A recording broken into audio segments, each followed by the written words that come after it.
Upharsin. ఇది బైబిల్లో దానియేలు గ్రంథంలో మనకు కనపడుతుంది. ఆ వాక్య భాగం ఎక్కడుందో మనం చూసుకుందాము. దయచేసి తెరవండి. దానియేలు గ్రంథం 5వ అధ్యాయం 24వ వచనం. కావున కావున ఆయన ఎదుట నుండి చదవండి. కావున ఆయన ఎదుట నుండి ఈ అరచేయి వచ్చి ఈ వ్రాతను వ్రాసెను. వ్రాసిన శాసనమేదనగా మెనే మెనే టెకేల్ ఉఫారసీన్. ఈ వాక్య భావం ఏమనగా, మినే అనగా దేవుడు నీ ప్రభుత్వ విషయంలో లెక్క చూచి దాని ముగించెను. టెకేల్ అనగా ఆయన నిన్ను త్రాసులో తూచగా నీవు తక్కువగా కనబడితివి. ఫెరేస్ అనగా నీ రాజ్యము నీ యొద్ద నుండి విభాగింపబడి మాదీయులకును పారసీలకును ఇయ్యబడును. ఆమేన్. హల్లెలూయా. అక్కడ మనకు రాయబడి ఉంటుంది ఈ మాట. ఇది ఏ భాష అని మీరు అడగచ్చు. ఇది హెబ్రీ అరామిక్ భాషలో రాయబడింది మాట. ఏంటయ్యా దీని గతం, మీ అందరి కొరకు నేను చెప్తాను మరొకసారి ఏం జరిగింది, ఎందుకు ఆ మాట రాయాల్సి వచ్చిందని. బైబిల్ అన్నది ఆదిమ హెబ్రీ అరామిక్ భాషలు, గ్రీకు భాషల్లో నుంచి మనకు తెలుగులోకి తర్జుమా చేయబడింది. ఈ ఒక్క మాటను మట్టుకు దేవుడు అలానే వదిలేశాడు, తర్జుమా కాకుండా. ఈ ఒక్క మాట మట్టుకు అందరూ వింటున్నారా? జాగ్రత్తగా వింటున్నారా? 2 చేతుల పైకి హల్లెలూయా చెప్దామా? హల్లెలూయా. ఈ ఒక్క మాట మట్టుకు దేవుడు అలానే వదిలేశాడు, తర్జుమా కానివ్వకుండా దేవుడు అలానే పెట్టాడు. కారణం ఏంటంటే, ఏం జరుగుతుందో జాగ్రత్తగా వినండి. నేను ఒకానొక సమయంలో భక్తుడైన యోషియా గురించి మాట్లాడుకున్నాం. మనం యోషియా అనే దేవుని బిడ్డ, దేవుని భక్తుడు, పరిశుద్ధుడైన భక్తుని గురించి మనం మాట్లాడుకున్నాము. ఎవరికన్నా గుర్తుందా? యోషియా అన్న పేరుని గురించి, ఎవరతను, ఏం చేశాడని మాట్లాడుకున్నాం. గుర్తుందా ఏమన్నా? సరే పర్లేదు, గుర్తు లేకపోతే. యోషియా అనే దేవుని భక్తుని గురించి మాట్లాడుకున్నాం. అతనికి ఒక కుమారుడు ఉన్నాడు. అతని పేరు యెహోయాకీము. అతడు యూదులకు రాజుగా ఉన్నాడు. యోషియా అనే దేవుని భక్తుడు కేవలం 8 ఏళ్ల వయసు ఉన్నప్పుడే రాజుగా నియమింపబడ్డాడు. ఎప్పుడు? చిన్న వయసులో రాజుగా నియమింపబడ్డాడు. చిన్న వయసులో రాజుగా నియమింపబడిన దేవునికి ఇష్టంగా దావీదు నడిచిన త్రోవల్లో నడిచి బ్రతికాడు. కాబట్టి దేవుడు అతని మీదకు రావాల్సిన శిక్షను, పితరుల దోషములను, ఇజ్రాయేలుల పాపములను ఆ రాజ్యం మీదకి రానికుండా అతని మూలంగా దేవుడు తప్పించాడు. కానీ అతని కుమారుడైన యెహోయాకీము యెహోవాకు విరోధముగా, ఆయనకి ఇష్టం లేని మార్గాలలో నడిచి, ఆయనకి ఇష్టం లేని పాపాలలో తిరిగి భ్రష్టుడైపోయిన కారణంగా దేవుడు ఏం చేశాడంటే, యెహోయాకీము రాజ్యం వెళుతున్న సమయంలో ఇశ్రాయేలీల మీదకి బబులోను సామ్రాజ్యాన్ని పంపించాడు. బబులోను సామ్రాజ్యము అప్పుడు నెబుకద్నెజరు రాజు పరిపాలిస్తున్నాడు. ఎవరు పరిపాలిస్తున్నారు బబులోన్ని? నెబుకద్నెజరు రాజు పరిపాలిస్తున్నాడు. అతడు పరిపాలించేటప్పుడు ఇజ్రాయేల్ మీదకి ప్రపంచమంతటా అతడు దండెత్తాడు. ప్రపంచమంతా ఏలుతున్న రాజు అప్పుడు ఆయన. చాలా బలమైన రాజ్యం బబులోను రాజ్యం. మీరు చిన్నపిల్లలు, మీరు జనరల్ నాలెడ్జ్ చదువుకునేటప్పుడు మీకు ఇప్పుడున్న ప్రపంచ వింతలు ఎన్ని? 7. ఇప్పుడుండే 7 ఉన్నాయి అన్నమాట. ఏవేవి ఇప్పుడుండే 7 ప్రపంచ వింతలు? తాజ్మహల్, ఏదేదో ఇంకే తాజ్మహల్ ఒకటి తెలిసి భారతదేశంలో ఉంది కాబట్టి సర్లే. క్రైస్ట్ ద రెడీమర్ స్టాట్యూ అనేసి ఒకటి ఉంది. గ్రేట్ వాల్ ఆఫ్ చైనా, ఇంకా ఈఫిల్ టవర్ ఉంది. ఐఫిల్ టవరా, ఏదో ఒకట్లే. సరే ఈజిప్ట్ పిరమిడ్స్ ఉన్నాయి. ఇప్పుడు అన్నమాట ప్రపంచ వింతలు.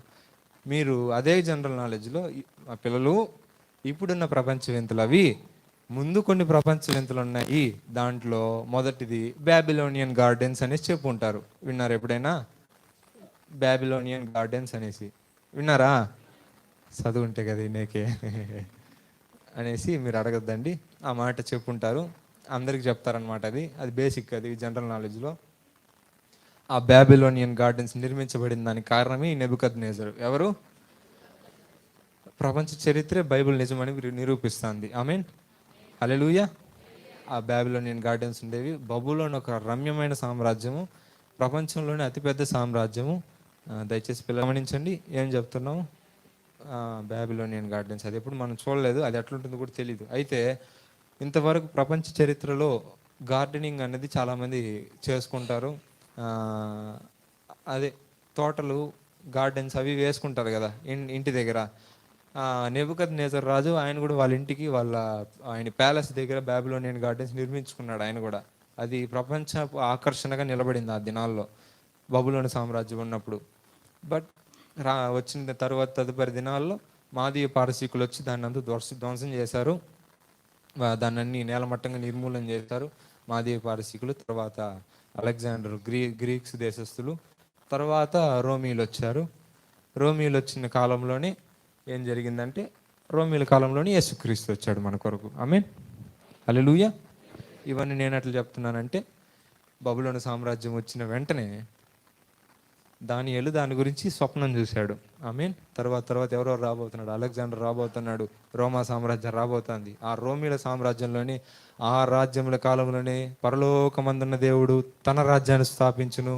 ఏ రాజ్యాన్ని? రోమీల రాజ్యంలోనే స్థాపించునని 600 BCలో దానియేలు ప్రవచించాడు. దానియేలు చెప్పాడు. ఈ కళ ఎవరికి వచ్చిందంటే రాజుకు వచ్చిందనమాట. ప్రేమ దేవుని బిడ్డలారా, ఎందుకు ఇవన్నీ చెప్తున్నానంటే, ఇవన్నీ చరిత్ర జరిగింది. ఇప్పుడు యెహోయాకీము కాలంలో ప్రపంచాన్ని ఆక్రమించుకున్నాడు నెబుకద్నెజరు. తరువాత నెబుకద్నెజరు చనిపోయిన తర్వాత అతని కుమారుడు ఒకడు ఉన్నాడు. వాడి పేరు బెల్షస్సరు. ఏం పేరు? వాడి పేరు మీకు 5వ అధ్యాయం 1వ వాక్యంలో రాయబడి ఉంటుంది. రాజగు బెల్షస్సరు. ఆమేన్, హల్లెలూయా. రాజగు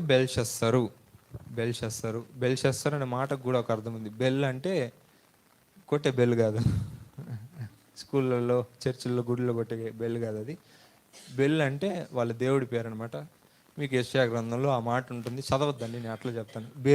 బేలు కృంగుచున్నది, బేలు కూలుచున్నది, వాటి ప్రతిమలు దేవునికి మొక్కుతున్నాయి అనేసి మాట రాయబడి ఉంటుంది. ఇప్పుడు నేను చదువుంటే మీకు గుర్తు వస్తుంది అనమాట. ఇది నేను చెప్పినప్పుడు బేలు, నెబో, ఇవి వాళ్ళ దేవతల పేర్లు అనమాట. బేలు, నెబో, దాని పేరు పెట్టుకుని వీడి పేరు పెట్టుకున్నాడు. ప్రేమైన దేవుని బిడ్డలారా, వీడేం చేశాడు తెలుసా? వాళ్ళ నాన్న ఏం చేశాడంటే దేవునికి భయపడ్డాడు. వీడు దేవుని యందు భయభక్తులు కలిగిన వాడు కాదు. వీడు వాళ్ళ ప్రతిమలకి వాళ్ళ నాన్న కూడా పూజించేవాడు. కానీ మన దేవుడైన యెహోవాకి ఒంట్లో జ్వరం వచ్చే విధంగా దెబ్బలు తిన్నాడు ఆయన దగ్గర.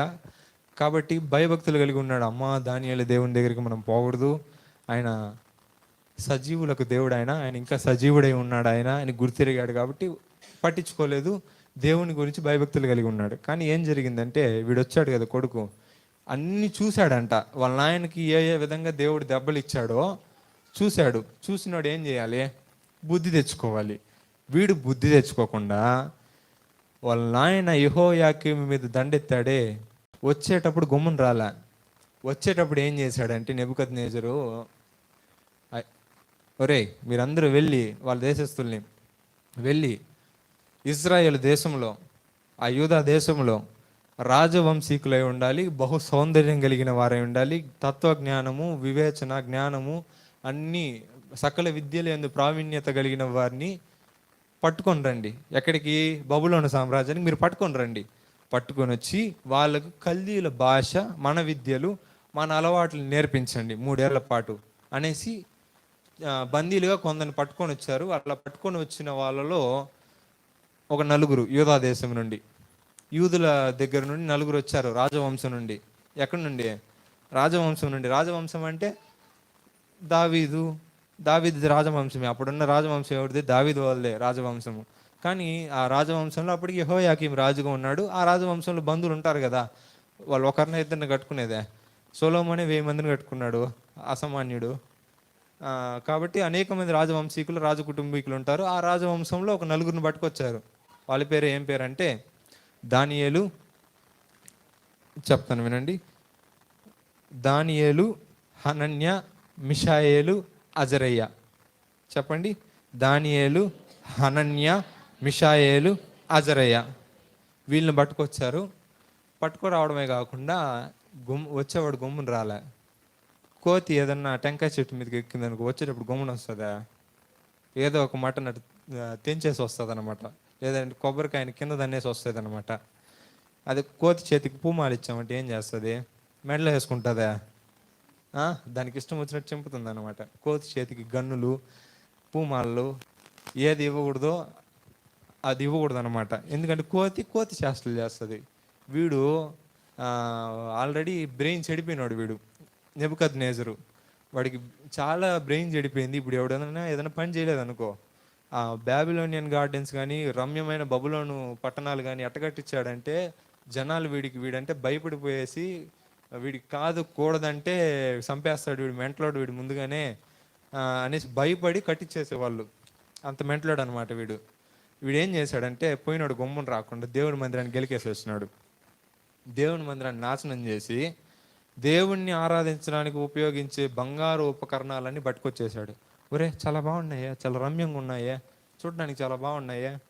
ఎవరు జయించింది? ముందు ఒక ఆయన ఉన్నాడయ్యా సొలొమోన్ అని, చాలా మంచి పని మనిషి, కష్టపడి చేయించాడు. ఆయన బంగారంతోనూ అనేక ప్రణాళికలతో తన పూర్తి జ్ఞానాన్ని ఉపయోగించి దేవుని కొరకు చేయించాడు. అవునా, ఇంత బాగుంటే ఈ రాజ్యంలో ఉండకూడదే, పట్టుకొచ్చేయండి మన దగ్గరికి అనేసి తీసుకొని వెళ్ళిపోయాడు. ఎక్కడికి? బబులోనికి.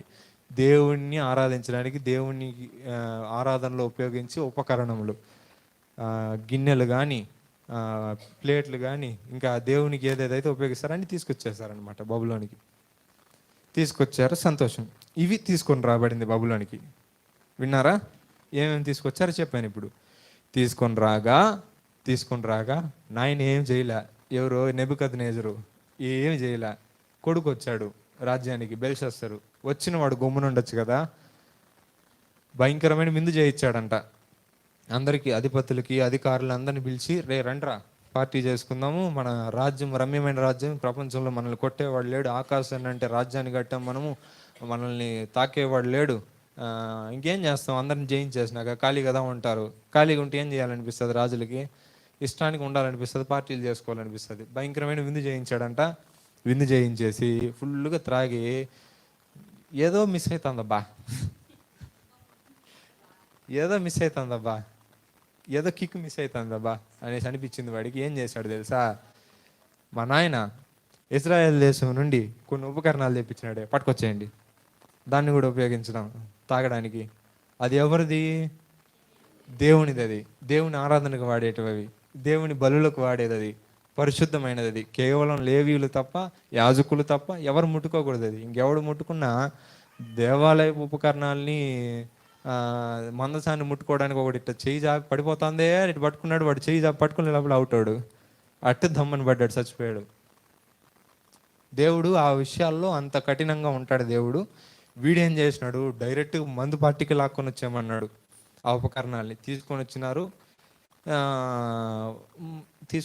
వాడి ఇష్టానికి వాడు తాగుతున్నాడు. తాగడం కాకుండా ఏం చేశాడంటే, వాళ్ళకు కొన్ని ప్రతిమలు ఉన్నాయి, ఆ ప్రతిమలకి తాగడం, వాటిని ఆరాధన చేయడం, ఫుల్గా తాగేసి తాగడం, ఆరాధన చేయడం.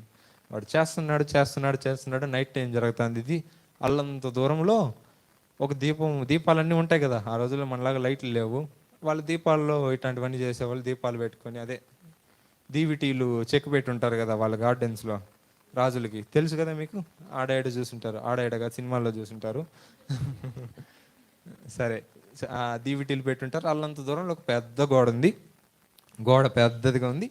ఆ గోడ దగ్గర ఏం జరిగిందంటే, ఆ దీపపు వెలుగులో వీడి కంటిగా కనిపించింది, పోయి బెల్షస్సర్ కంటికి ఒకటి కనిపించింది. ఏంటంటే కేవలం ఒక చెయ్యి ఒకటి వచ్చిందంట, ఒకే ఒక చెయ్యి, నేరుగా చెయ్యి ఒకటి వచ్చి ఏదో రాసేసి వెళ్ళింది. ఏం చేసింది? ఏదో రాసేసి మాయమైపోయింది. అంతే అండి, తాగిన మొత్తంతా దిగిపోయింది వీడికి. ఇప్పుడు మీరు కూడా ఉన్నారు, రాత్రి ఎక్కడికన్నా పోతా ఉంటారు, ఎవరు ఉండరు, చీకటి, అల్లంత దూరంలో చిన్న లైటు, ఒత్త చెయ్యి వచ్చేసి నీ పేరు రాసేసిపోయిందంటే నీకు ఎట్టుంటుందా? అయిపోవా అన్నీ గుండాగే. ఇప్పుడు వీడి పరిస్థితి కూడా అదే. చుట్టూ అంతమంది ఉన్నారు, అధికారులు, రాజు సైనికులు, ప్రధానులు, ముఖ్యులు, అందరూ, న్యాయాధిపతులు అందరూ ఉన్నా కానీ వీడి కంటికి కనిపించింది. వీడికి ఎప్పుడైతే అది ఏదో రాసింది కల్దీల భాష కాదది, వాళ్ళ భాష అయితే కాదది, అది ఏం భాషలో రాసిందో కూడా అర్థం కావట్లేదు, ఏదో రాసింది, గోడ మీద రాసేసిపోయింది. గోడ మీద ఎవరన్నా రాయగలరా ఇంకు లేకుండా? చెయ్యి మాత్రమే రాసింది, అది కూడా వచ్చి రాయగా వీడు లేచి నిలబడుకొని నడుము దగ్గర నుండి పాదాల వరకు వాడికి దాయిదామ వేస్తా ఉన్నాడు వాడు. వాడు వణకుతా ఉంది వాడికి. ఒరే ఒరే కాపాడండి అయ్యా నన్ను, అటు చూడండి రా, అదే ఏదో రాసేసిపోయింది అయ్యా నన్ను, ఎవడన్నా తెలిసిన వాళ్ళు రమ్మనండి రా, వాళ్ళు గారడి విద్యల్ని జ్యోతిష్కుల్ని వాళ్ళని వీళ్ళు పిలవండి అంటే అందరూ వచ్చారండి. ఆ దేశంలో ఉన్న గారడి విద్యలు చేసేవాళ్ళు, జ్యోతిష్కులు, జ్ఞానులు, తత్వవేత్తలు, శాస్త్రులు, ఆ రోజుల్లో వాళ్ళు శాస్త్రవేత్తలను ఎక్కువగా ప్రోత్సహించేవారు. ఎందుకంటే యుద్ధాలకు వెళ్ళేవాళ్ళు కదా, శాస్త్రవేత్తల అవసరం చాలా ఎక్కువ ఆ రోజుల నుండే. ఆ శాస్త్రవేత్తలు తెలివితో భూగోళాన్ని పరిశీలించి యుద్ధాలు ఎలా చేయాలో వాళ్ళు క్యాల్కులేషన్లు వేసేవాళ్ళు. వాళ్ళందరిని తోడుకొచ్చారు. ఒకటి దేవతల పక్క నుండి, దేవుళ్ళ పక్క నుండి గారడి విద్య వాళ్ళు వచ్చారు. దేవుళ్ళు కాకుండా మానవ జ్ఞానంతో, సైన్స్ జ్ఞానంతో చూసేవాళ్ళు వాళ్ళు వచ్చారు. ఎవడి వల్ల కాల, ఏం చేయాలో అర్థం కావట్లే. ఏందో రాసింది 4 అక్షరాలు రాసింది, ఏం రాసింది అర్థం కావట్లే. అప్పుడు వాడు వణకుతా ఉంటే పులిలాగుండే నా భర్త వణికి చచ్చిపోతున్నాడు అనేసి ఎక్కడో ఉన్న రాణి పరిగెత్తుకుంటూ వచ్చింది. రాణి వీడు ముందరే మొనగాడు, వీడు ఆడు చూడు ఆడు ఎట్ట వణుకుతున్నాడు అని చెలికత్తలతో చెప్పి జోకులు వేసుకొని వచ్చింది అనమాట. పరిగెత్తుకుంటా వచ్చి, రే రాజా చెప్తాను జాగ్రత్తగా విను. మీ డాడీ ఉండే దినాల్లో ఒక అతను ఉండేవాడు. అతన్ని యూదుల దేశం నుండి మంచి తత్వవేత్తగా పట్టుకొచ్చాడు. మీ డాడీకి ఎటువంటి క్రిటికల్ సిచ్యువేషన్ వచ్చినా అతన్ని ఆశ్రయించేవాడు. మీ డాడీకి ఇప్పుడు వీడున్నారే వెస్ట్ ఫెలోలు అందరూ, వీళ్ళు సమాధానం చెప్పలేరు, కానీ అతడు ఒక్కడు మాత్రం చెప్పగలడు. దర్శనాల భావాలు చెప్పగలడు. మీ డాడీ కళలకు భావాలు చెప్పగలడు. ఒకసారి మీ డాడీ కళగని మర్చిపుడిచినాడంట. మర్చిపోతే కళ చెప్పాడు, భావం చెప్పాడు. పోయి అతను పిలుచుకొని రమ్మను అంటే పంపించాడు. యూదుల దేశం నుంచి ఎవరెవరు వచ్చారో మా నాయనకి చెప్పిన వాళ్ళు ఎవరు, పోయి వెతకండి అంటే 4 దొరికారు. ఆ 4లో ఇటు నెబుకద్నెజర్ రాజుకి చెప్పింది ఎవరంటే ఒకడు ముందుకు వచ్చాడు. అతని పేరే దానియేలు. హల్లెలూయా హల్లెలూయా. దానియేలు ముందుకు వచ్చాడు. ప్రేమైన దేవుని బిడ్డలారా, దానియేలుని తీసుకొచ్చారు. దానియేలు వచ్చాడు. నేరుగా వచ్చిందే దానియేలు అక్కడ ఏదో రాస్తుంది నాయన కొంచెం చదివేసిపో అంటే చదవక ఇచ్చాడండి సువార్త. వాడికి లెఫ్ట్ రైట్ ఇచ్చేసాడు. ఫస్ట్ ఇచ్చేసి లాస్ట్లో చదివేసిపోయాడు అనమాట. ఏం రాసిందో చదువుకుందాం. అక్కడ ఏమని చెప్పాడో 5వ అధ్యాయంలో 18వ వచనం నుండి రాజా 17వ వచనం నుండి చదువుదాం. అది ఇప్పుడు జాగ్రత్తగా వినండి. వాడు ఏం చేశాడంటే బెల్షస్సరు చెప్పిన వాళ్ళకి నేనేమేమి ఇస్తానంటే దానములు, బహుమానములు, ఊదారంగు వస్త్రాలు, కాస్ట్లీయెస్ట్ అన్నీ ఇస్తానంటే దానియేలు ఏమన్నాడంటే అవన్నీ నువ్వే పెట్టుకో, నీతో కూడా అవి నైట్ ఎగిరిపోతున్నాయి, నువ్వే పెట్టుకో, నాకేం వద్దన్నాడు అనేసి, రాజా చిత్తగించుము, మహోన్నతుడగు దేవుడు మహర్దశను, రాజ్యమును, ప్రభావమును, ఘనతను నీ తండ్రి నెబుకద్నెజరు నాకు ఇచ్చెను. 19వ వచనం, దేవుడే అతనికి మహాదశ ఇచ్చినందున తానెవరిని చంపగోరెనో వారిని చంపెను, ఎవరిని రక్షింపగోరెనో వారిని రక్షించెను, ఎవరిని హెచ్చింపగోరెనో వారిని హెచ్చించెను, ఎవరిని పడవేయగోరెనో వారిని పడవేసెను. కాబట్టి సకల రాష్ట్రములను 22వ వచనం చదువుదాం. బెల్షస్సరు అతని కుమారుడవగు నీవు ఈ సంగతి అంతయు ఎరిగియుండియు నీ మనసును అణుచుకొనక పరలోకమందున్న ప్రభువు మీద నిన్ను నీవే హెచ్చించుకొంటివి. ఎట్లనగా నీవును నీ అధిపతులను నీ రాణులను నీ ఉపపత్నులను దేవుని ఆలయ సంబంధమగు ఉపకరణములలో ద్రాక్షారసము ప్రోసి త్రాగవలెనని వాటిని తెచ్చి ఉంచుకొని వాటితో త్రాగుచు చూడనైనను విననైనను గ్రహింపనైనను చేతకాని వెండి, బంగారు, ఇత్తడి, ఇనుమ, కర్ర, రాయి అను వాటితో చేయబడిన దేవతలను స్తుతించిరి గాని నీ ప్రాణమును నీ సకల మార్గములను ఏ దేవుని వశమున ఉన్నో ఆయనను నీవు గణపరచలేదు. కాబట్టే ఏం జరిగిందో తెలుసా? బెల్షస్సరు దేవుని యొద్ద నుండి ఒక చెయ్యి బయలుదేరి వచ్చింది నీ దగ్గరకు. వచ్చి మెన్నే మెన్నే టెకేల్ ఉఫారసీన్ అని రాసేసిపోయింది. అంటే అర్థం ఏంటో తెలుసా? దేవుడు లెక్కలు చూశాడు నీ విషయంలో.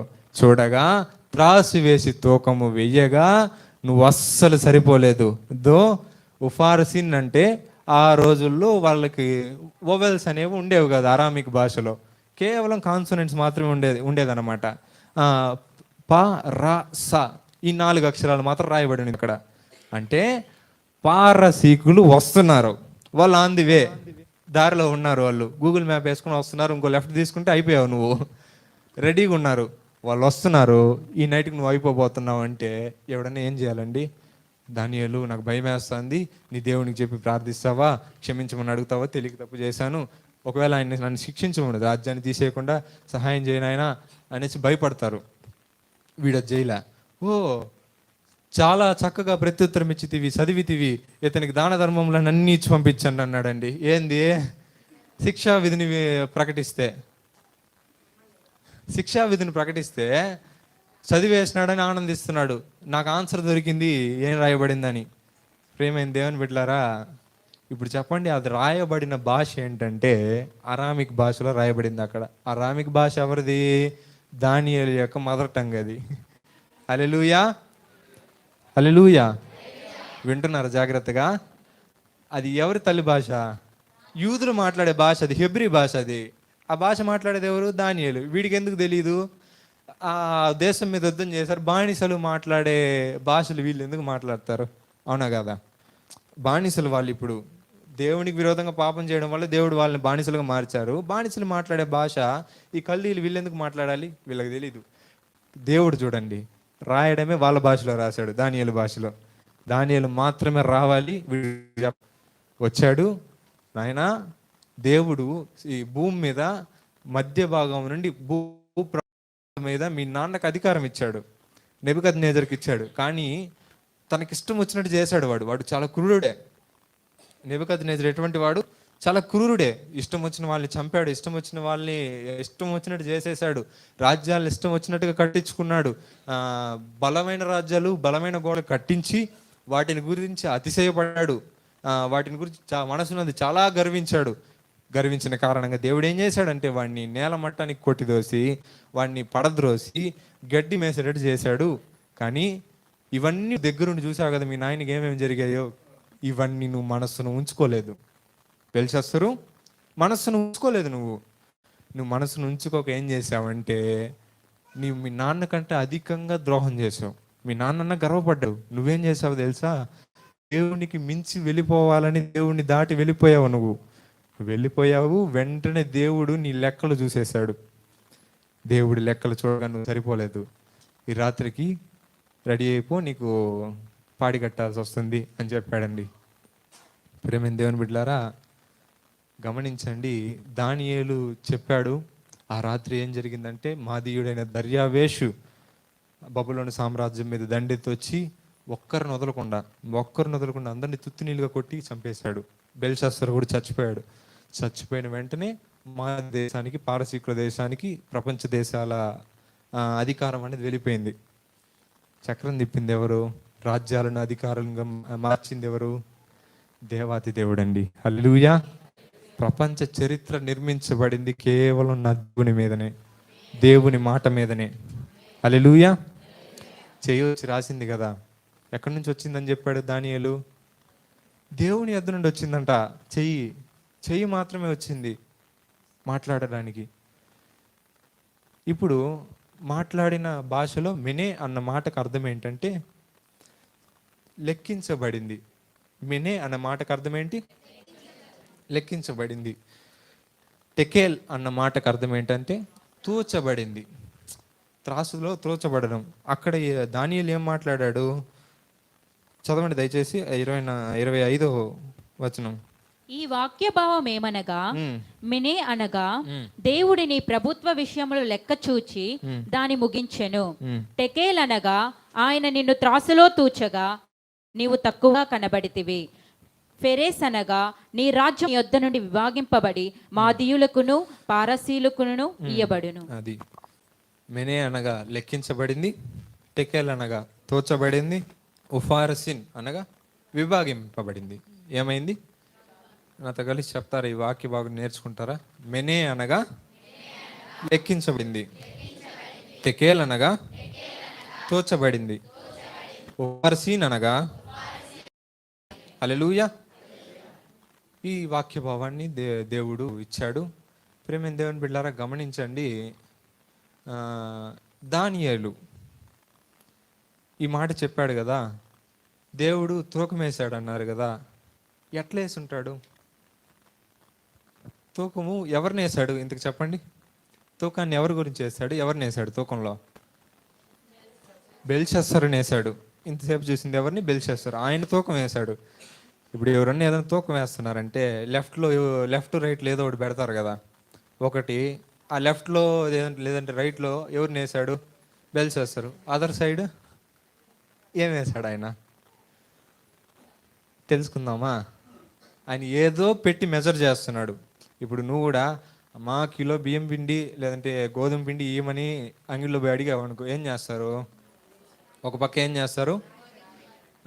తూకం గుండ్లు వేస్తారు, ఆ వెయిట్లు అనేది వేస్తారు. కేజీ అంటే కేజీ రాయి పెడతారు. నువ్వు కేజీ అడిగితే 5 కేజీలు రాయి పెడతారా? లేదు కదా. కేజీ అంటే కేజీ రాయి పెడతారు. పెట్టి నీకు కేజీ గోధుమ పిండిలో పప్పు దినుసులో ఏం కావాలంటే అది కేజీ నిండేంత వరకు పోస్తారు. అది ఎలా వస్తుంది? తూకం అనేది ఎలా రావాలి? సమానంగా రావాలి. సరి సమానంగా వస్తే అది నిండినట్టు, అప్పుడు నువ్వు ఇంటికి తీసుకొని పోవచ్చు. ఇప్పుడు వీడిని ఏం చేశాడంటే దేవుడు తూకం వేశాడు అనమాట. దేన్ని బట్టి తూకం వేస్తే వీడు హెచ్చింపబడ్డాడంట. అంటే అర్థం ఏంటి? తూకం ఇటు పోయింది పైకి, ఇంకా వాడికి హెచ్చింపబడిందంటే అర్థం ఏంటి? ఆ తూకం దేవుడు తూకం వేయగా వీడు ఏదో పెట్టి తూకం వేశాడు. వేస్తే వీడు ఇటు పూడ్చినాడంట పైకి. విన్నారా? అది అట్లా పోయినాడు కాబట్టి, హెచ్చింపబడ్డాడు కాబట్టి దేవుడికి ఇమీడియట్గా శిక్ష విధించాలని అనిపించింది. ఏం పెట్టి తూకం వేశాడు నేర్చుకుందామా?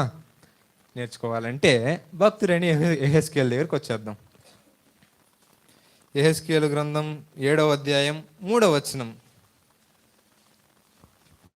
దేన్ని తీర్పు తీర్చాడు ఆయన? దేన్ని బట్టి? నీ మీద తెప్పించు, నీ మీద తెప్పించు, నీ ప్రవర్తనను బట్టి నీకు తీర్పు తీర్చి నీవు చేసిన సమస్త హేయ కృత్యముల ఫలము నీ మీదికి రప్పించుచున్నాను. ఆమేన్. హల్లెలూయా. ఆయన తూకం వేస్తున్నాడే, తూకం వేసి న్యాయ తీర్పు తీరుస్తున్నాడే. ఇప్పుడు మనకు కూడా కోర్ట్ హౌసుల్లో న్యాయ దేవత ఏం చేస్తుంటుంది? త్రాసు పట్టుకొని ఉంటుంది. దేవుని త్రాసు అది, అంటే న్యాయదేవత త్రాసు అది. మన దేవుడు కూడా న్యాయం తీర్చే దేవుడు, న్యాయాధిపతి అయిన దేవుడు కదా మన వాగ్దానం. న్యాయాధిపతి అయిన దేవుడు ఆయన కూడా త్రాసు పట్టుకొని ఉన్నాడు. ఆయన వేసే త్రాసులో ఒక పక్క బెల్షస్సర్ని పెట్టాడు, ఇంకొక పక్క ఏం చేశాడంటే వాడి ప్రవర్తనలన్నిటిని పెట్టాడట. వాడి ప్రవర్తనలను, వాడి యొక్క అడుగుజాడలను, వాడు చేసిన క్రియలన్నిటిని పెట్టాడట. ఎప్పుడైతే పెట్టాడో వాడు చేసిన క్రియలన్నీ ఇప్పుడు సమానంగా వచ్చుంటే వాడు చచ్చిపోవాల్సిన సమయంలో చచ్చిపోయి ఉంటాడేమో, సమానంగా వచ్చుంటే. వీడు ఏమైంది తెలిసిన? చేసేటవన్నీ బాగా అధికమయ్యేసి అది కిందకి వెళ్ళి వీడిని పైకి దోసింది. అప్పుడు దేవునికి అర్థమైంది ఏంటి? వీడిని చంపేయాలని. మీకు అర్థమవునట్టుంది. అందుకే ముందు ఒకసారి వచ్చినప్పుడు వాక్యం చెప్పాను, అధికంగా దుర్మార్గపు పనులు చెయ్యకము అని. విన్నారా ఈ మాటని? ప్రసంగి గ్రంథంలో ఎందుకు చేయకూడదో తెలుసా? దేవుడు తూకం వేస్తాడు. ఆయన తూకం వేసినప్పుడు నువ్వు కానీ పైకి అధికంగా దుర్మార్గపు పనులు చేసావు అనుకో, దేవుని ముందు త్రాసులో తేల్తావట. దేవుని త్రాసులో తేలిపోతావు. నువ్వు త్రాసులో తేలిపోతావని ఎలా తెలుస్తుందంటే బైబిల్ చెప్పింది. అది కూడా తెరుద్దాం. కీర్తనల గ్రంథంలో మనకు 62వ కీర్తనలో 9వ వచనంలో రాయబడి ఉంటుంది. చదవండి దయచేసి. అల్పులైన వారు వట్టి ఊపిరి అయి ఉన్నారు, గనులైన వారు మాయాస్వరూపులు, త్రాసులో వారందరూ తేలిపోవుదురు.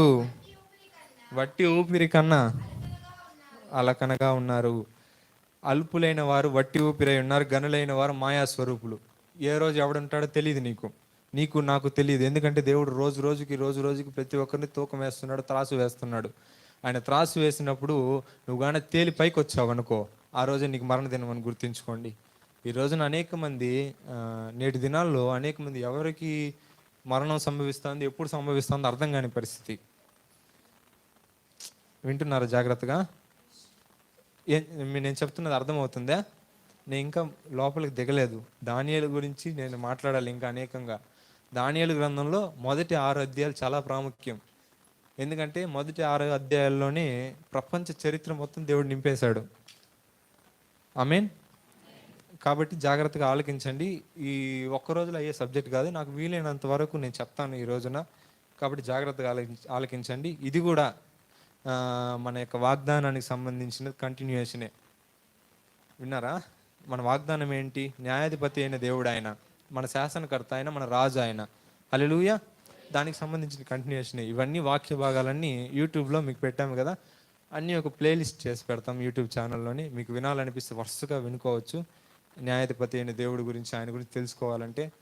ఎందుకు ఇన్ని వారాలు చెప్పాల్సి వస్తుందంటే, ఆయన తీర్పులు మనం గ్రహించలేమంట, సరిపోదన్నమాట. మనం ఆయన మనస్సును గురించి తెలుసుకోవాలంటే, ఆయన తీర్పులను గురించి తెలుసుకోవాలంటే, మనం శోధింపు అని అసఖ్యములు అని పౌలు గారు చెప్పాడు.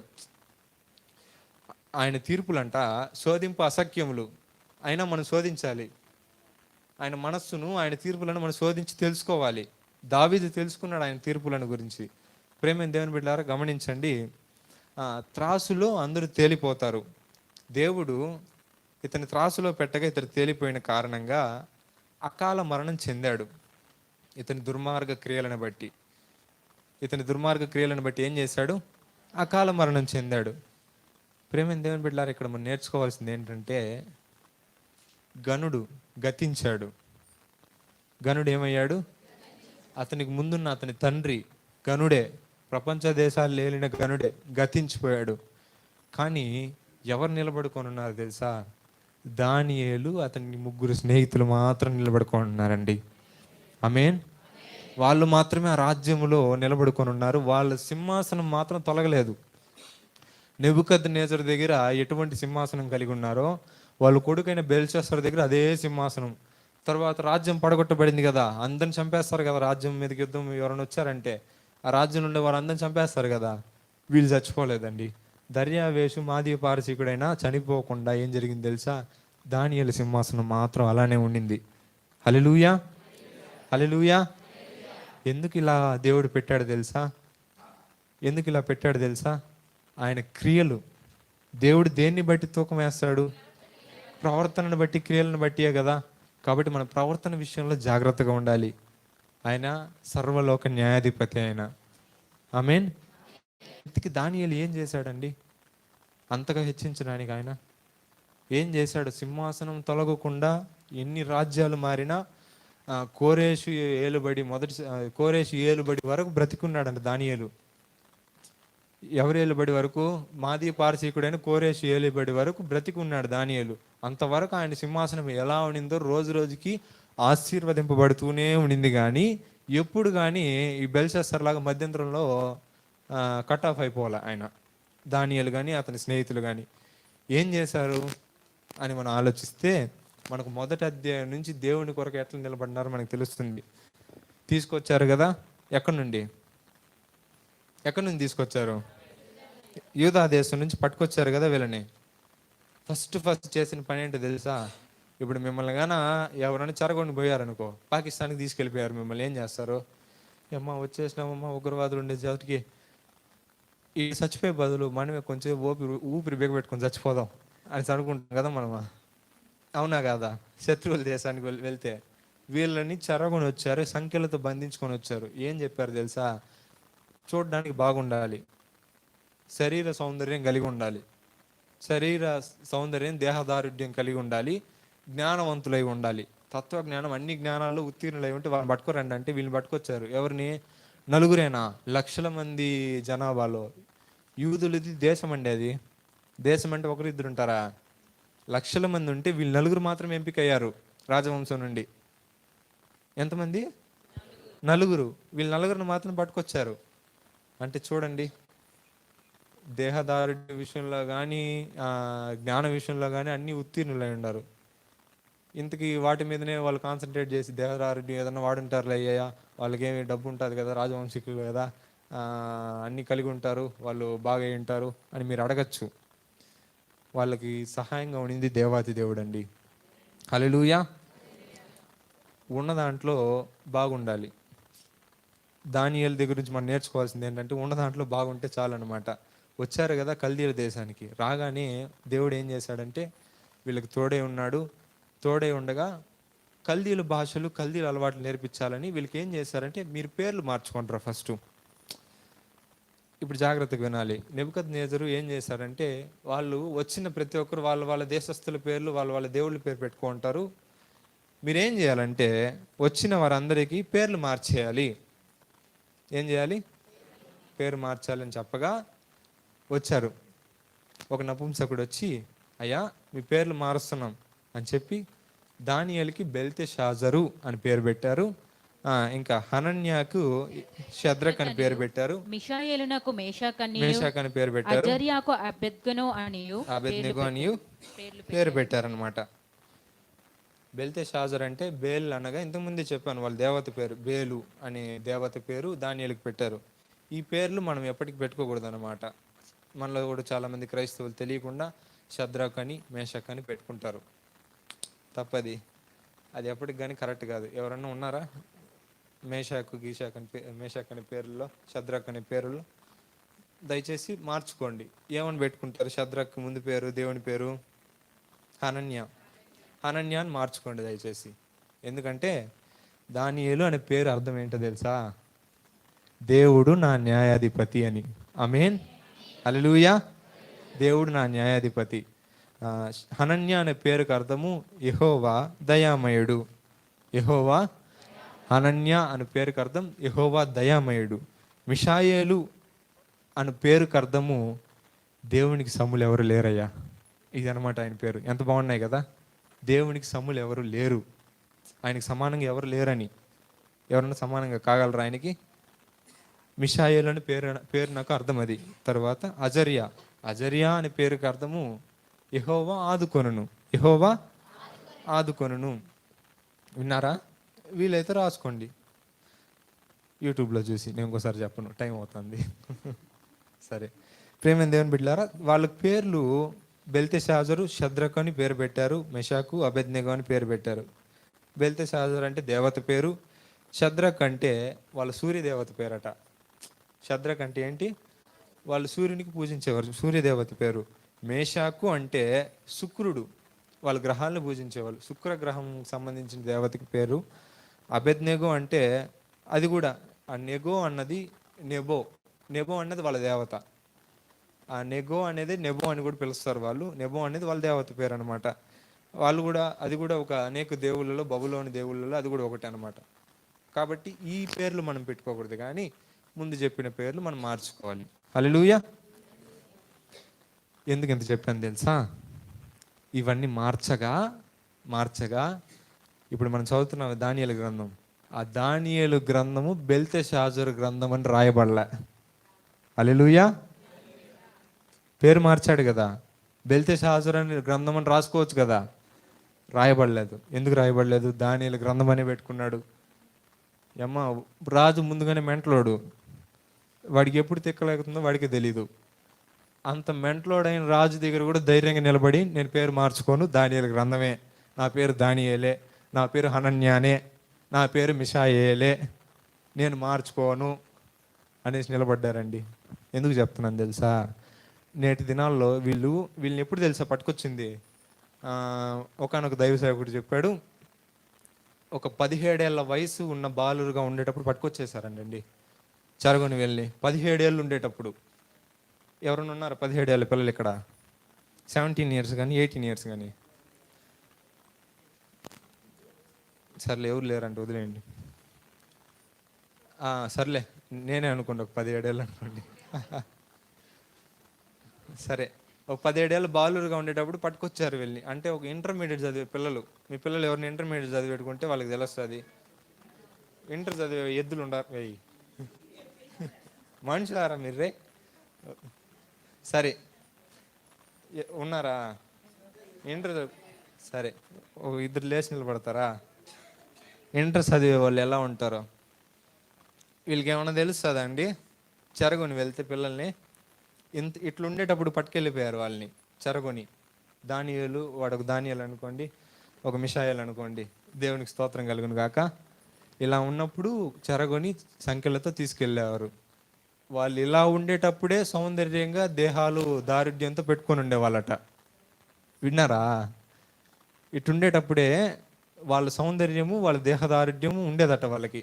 కాబట్టే వాళ్ళని సెలెక్ట్ చేశారు. విన్నారా? కూర్చోండి ఆయన.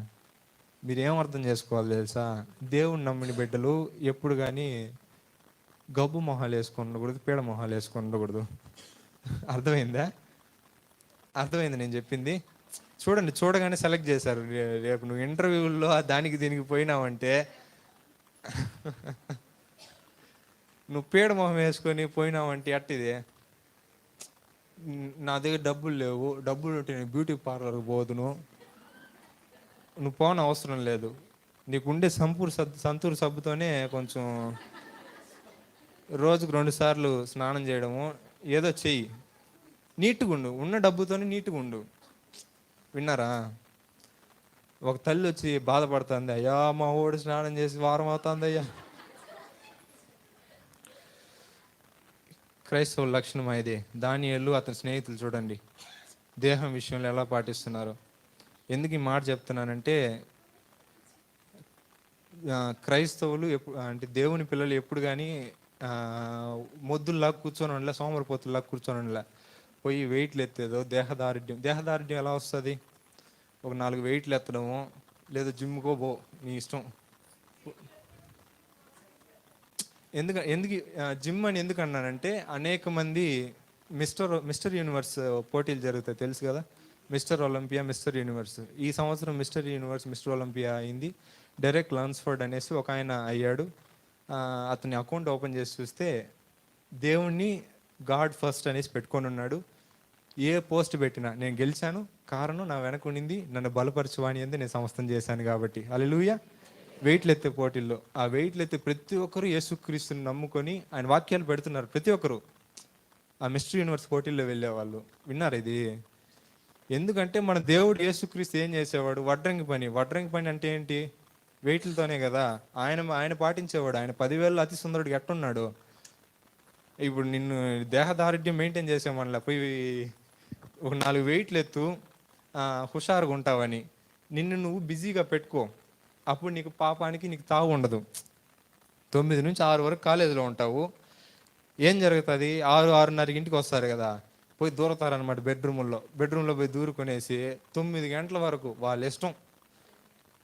ఈ గ్యాప్లో ఉంటుంది, ఈ గ్యాప్ అనమాట వాళ్ళని పాపాల్లో దోసేది. కాబట్టి నేనేం చెప్తాను తెలుసా? ఈ గ్యాప్లో జిమ్ముకు పోండి, లేదంటే ఇంట్లో పనులకు సహాయం చేయండి, ఇంట్లో వెయిట్లు ఎత్తండి, మీ తల్లిదండ్రులకు సహాయం చేయండి. గ్యాప్ అనేది ఎప్పుడు రాకూడదు. గ్యాప్ వస్తే అపవాది దూరుతాడు. విన్నారా? గ్యాప్ అనేది వచ్చిందంటే అపవాదికి చోటిచ్చిన వారు అవుతారు, అపవాది దూరేస్తాడు అనమాట. అపవాదికి తావివ్వకుండా మీ విషయాలు మీరు బిజీగా పెట్టుకోండి.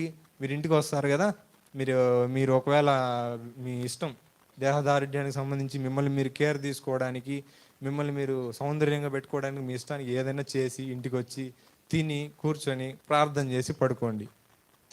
సింపుల్ కదా. దానియేలు అదే చేసేవాడు. తెల్లారు లేసేవాడు, ప్రార్థన చేసేవాడు, పనులు చూసేవాడు, డ్యూటీకి వెళ్ళేవాడు. మధ్యాహ్నం ఆహార సమయంలో అప్పుడు ప్రార్థన చేసేవాడు. ముమ్మారు ప్రార్థన చేసేవాడు కదా దానియేలు. ముమ్మారు అంటే ఎలాగా? ఉదయం, మధ్యాహ్నం, రాత్రి అంతే కదా. సింపుల్ కదా. ఇలా పెట్టుకుంటే మిమ్మల్ని మీరు బిజీగా పెట్టుకుంటారు. ఒక రోజులో మీరు బిజీగా లేకుండా సోమరిపోతులుగా పడినప్పుడే కదా, ఖాళీగా ఉన్నప్పుడే కదా అపవాది దూరుతాడు. నేను చెప్పింది అర్థమైందా మీకు? అర్థమవుతుందా? అర్థం చేసుకోండి దయచేసి, గమనించండి ప్రేమ దేవుని బిడ్డలారా. దానియేలు ఈ విధంగా ఉండేవాడు. కాబట్టి మనం కూడా ఆ యవనస్తుల్లాగా మనం కూడా మార్చబడాలి, ఆ 9 యవనస్తుల్లాగా. అదే నా ఆశ, నా ఆశయం, ఆకాంక్ష. జాగ్రత్తగా వినండి మీరు దయచేసి. తదుపరిగా ఏం చేశారు? పేర్లు మార్చుకోవడం. మార్చుకున్నారు వాళ్ళు మార్చుకోలేదు. ఎందుకు ఈ మాట చెప్తున్నానంటే, ఈ రోజున మొన్న ఒకటిది ఇన్స్టాగ్రామ్ ఓపెన్ చేస్తే వాడి పేరు యాటిట్యూడ్ బాయ్ అంట. వాడి పేరు అమ్మ నాన్న ఒక పేరు పెట్టారు మంచిగా, దేవుని పేరు. దైవ సేవకులు ప్రార్థన చేసి దేవుని పేరు, బైబిల్ పేరు పెట్టగా వాడు ఇన్స్టాగ్రామ్లో పోయి, నేను ఒక యాటిట్యూడ్ బాయ్, నేను కింగ్ని, నేను క్వీన్ని, నేను స్మార్ట్ బాయ్ని, నేను స్మార్ట్ శంకర్ని. ఇన్స్టాగ్రామ్ పేర్లు అండి ఇవన్నీ. వాళ్ళు మన బిడ్డలది చూసింది నేను చెప్తున్నది. బయట వాళ్ళ ఇష్టం, వాళ్ళు ఎడన్నా పెట్టుకొని, కానీ మన వాళ్ళ గురించి నేను మాట్లాడుతున్నాను. పేరు మార్చి పెట్టుకుంటావు నువ్వా? ఏది లోకంలో కొంచెం అటు పోగానే, లోకంలో ఏది ఇంటి నుంచి ఒక 4 కిలోమీటర్లు బయటికి వెళ్ళగానే, ఇంటి నుంచి ఇల్లు వదిలి 4 కిలోమీటర్లు బయటికి వెళ్ళిన దానికి నువ్వు పెట్టుకుంటావా? సొంత దేశాన్ని వదిలిపోయినా దేవుణ్ణి వదలలేదండి వీళ్ళు. హల్లెలూయా. నేను పేరు మార్చుకోనని చెప్పాను. ప్రేమ దేవుని బిడ్డలారా, ఎందుకు ఈ మాట చెప్పానంటే, ఇదే మాటని నేను ఒకానొక సమయంలో తూగుండ్రం ప్రాంతంలో సిఎస్ఐ చర్చిలో యూత్ మీటింగ్లో ప్రసంగించాను అనమాట. ఎందుకంటే నాకు ఆడొక బ్యానర్ కనిపించింది, తల అజిత్ ఫ్యాన్ అజయ్ అనేసి. వాడి పేరు అజయ్, అమ్మా నాన్న పెట్టింది.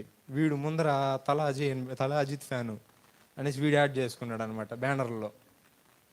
అమ్మా నాన్న పెట్టిన పేర్లు మార్చుకుంటావా నువ్వు మార్చుకున్నావంటే నువ్వు జ్ఞానవంతుడు కాదు, విజ్ఞానవంతుడు కాదు. దేవుని కొరకు నిలబడేవారు ఎప్పుడు అటు మార్చుకోరండి. దేవుని కొరకు వైరాగ్యంగా నిలబడతారు. అది ఏ దేశమైనా, ఏ ప్రాంతమైనా. ఇల్లు వదిలిపోయిన దానికి, ఊరు వదిలిపోయినంత మాత్రాన నువ్వు అక్కడ కల్చర్కి అడాప్ట్ అవ్వమని కాదు, కానీ నీవు నీతిమంతుడిగా ఇక్కడ ఉన్నప్పుడు ఎలా బ్రతికావో అక్కడ కూడా దేవుని కొరకు నీతిమంతుడిగా బ్రతకాలి. దానియేలు వలె బ్రతకాలి. హల్లెలూయా, హల్లెలూయా. తదుపరిగా ఏం చేశారు తెలుసా? పేర్లు మార్చుకోలేదు.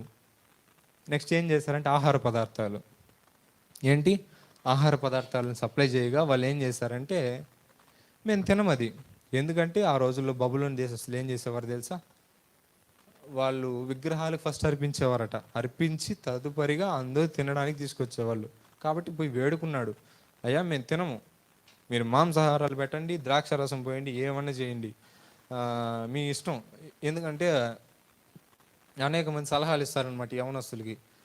వాట్కా దాగరా, కొంచెం తెల్లగా వస్తావు, వాట్కా మూతికి పోయిరా, మచ్చలు పోతాయి, అది ఇది అని సలహాలు ఇస్తారు.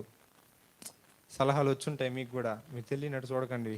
బీడి తాగితే తెల్లగా వస్తారని, అది తాగితే ఇది అవుతారని, ఇది తాగితే అది అవుతారని మీ దగ్గరికి కూడా వస్తాయి. వచ్చినప్పుడు మీరు మొదటి నుంచి ఏ ప్రేమలో నిలిచి ఉన్నారో, దేవుని ప్రేమలో, దాన్ని విడువక దానియేలు వలె వైరాగ్యం కలిగి నో చెప్పడానికి నేర్చుకోండి. ఆమేన్. నో చెప్పడానికి నేర్చుకున్నారంటే ఇది దేవుడు చూస్తాడు. వాళ్ళు నో కాబట్టి ఆ నపుంసకుడు భయపడ్డాడు, అయ్యా ఇప్పుడు మీరు మా ఆహారం తింటే మీకు ముఖంలో తేజస్సు వస్తుంది, మీతో పాటు అనేకులు వచ్చారు కదా, వాళ్ళు తేజస్సుతో ఉండి నువ్వు వాడిపోయిన ముఖాలతో ఉన్నారంటే రాజు మమ్మల్ని ఒప్పుకోడు, మమ్మల్ని చంపేస్తాడు. మిమ్మల్ని ఏమండు, ఫస్ట్ మీ చేతికి అప్పగించాను కదా అని మా తలకి కత్తి వస్తుంది అంటే, సరే ఒక పని చెయ్యి, 10 దినాలు మా ఆహారం మేము తింటాం, మాది ఆకుకూరలు తినే ఆహారం, మాది కేవలం ఆకుకూరలు మాత్రమే మేము తినగలం, అవి మాత్రం మాకు సప్లై చేయి. ఒక 10 దినాలు చూడు, 10 దినాల తర్వాత నీకు కాదు కూడదు అనిపించింది అనుకో, మీ ఆహారమే తింటాం. మా ముఖాల్లో నీకు తేజస్సు కనపడలేదు అనుకో, నీ ఇష్టం, మీరు పెట్టిన ఆహారమే తింటాం. ఒకవేళ గనక వాళ్ళ ముఖంలో తేజస్సు లేకపోయింటే ఏం జరుగుంటుంది? 10 దినాల తర్వాత సచ్చినట్టు ఆహారం తిని ఉండాలి. కానీ వీళ్ళు ఏం చేశారు? దేవుని కొరకు, నా దేవుడు విగ్రహాలకు అర్పించినది తినద్దని చెప్పాడు ఆయన తినద్దని చెప్పిన దాన్ని మేము తినకూడదు, 10 దినాల తర్వాత కదా, ఆ తర్వాత సంగతిని తర్వాతే చూసుకుందాం, మొదట దేవునికి ప్రార్థన చేసి ఆయన చెప్పింది మాత్రమే చేద్దాం, ఆయన ఆజ్ఞలు పాటిద్దామని నిశ్చయించుకొని పాటించారండి. 10 దినాలు ఆకుకూరలు తిన్నాడు, దేవునికి ప్రార్థన చేశారు. అక్కడ వచ్చారే అందరూ, చెరగొని వచ్చారే, వాళ్ళందరికంటే ఈ 4 మొహాలు తేజస్సుతో వెలిగిపోయిందంట.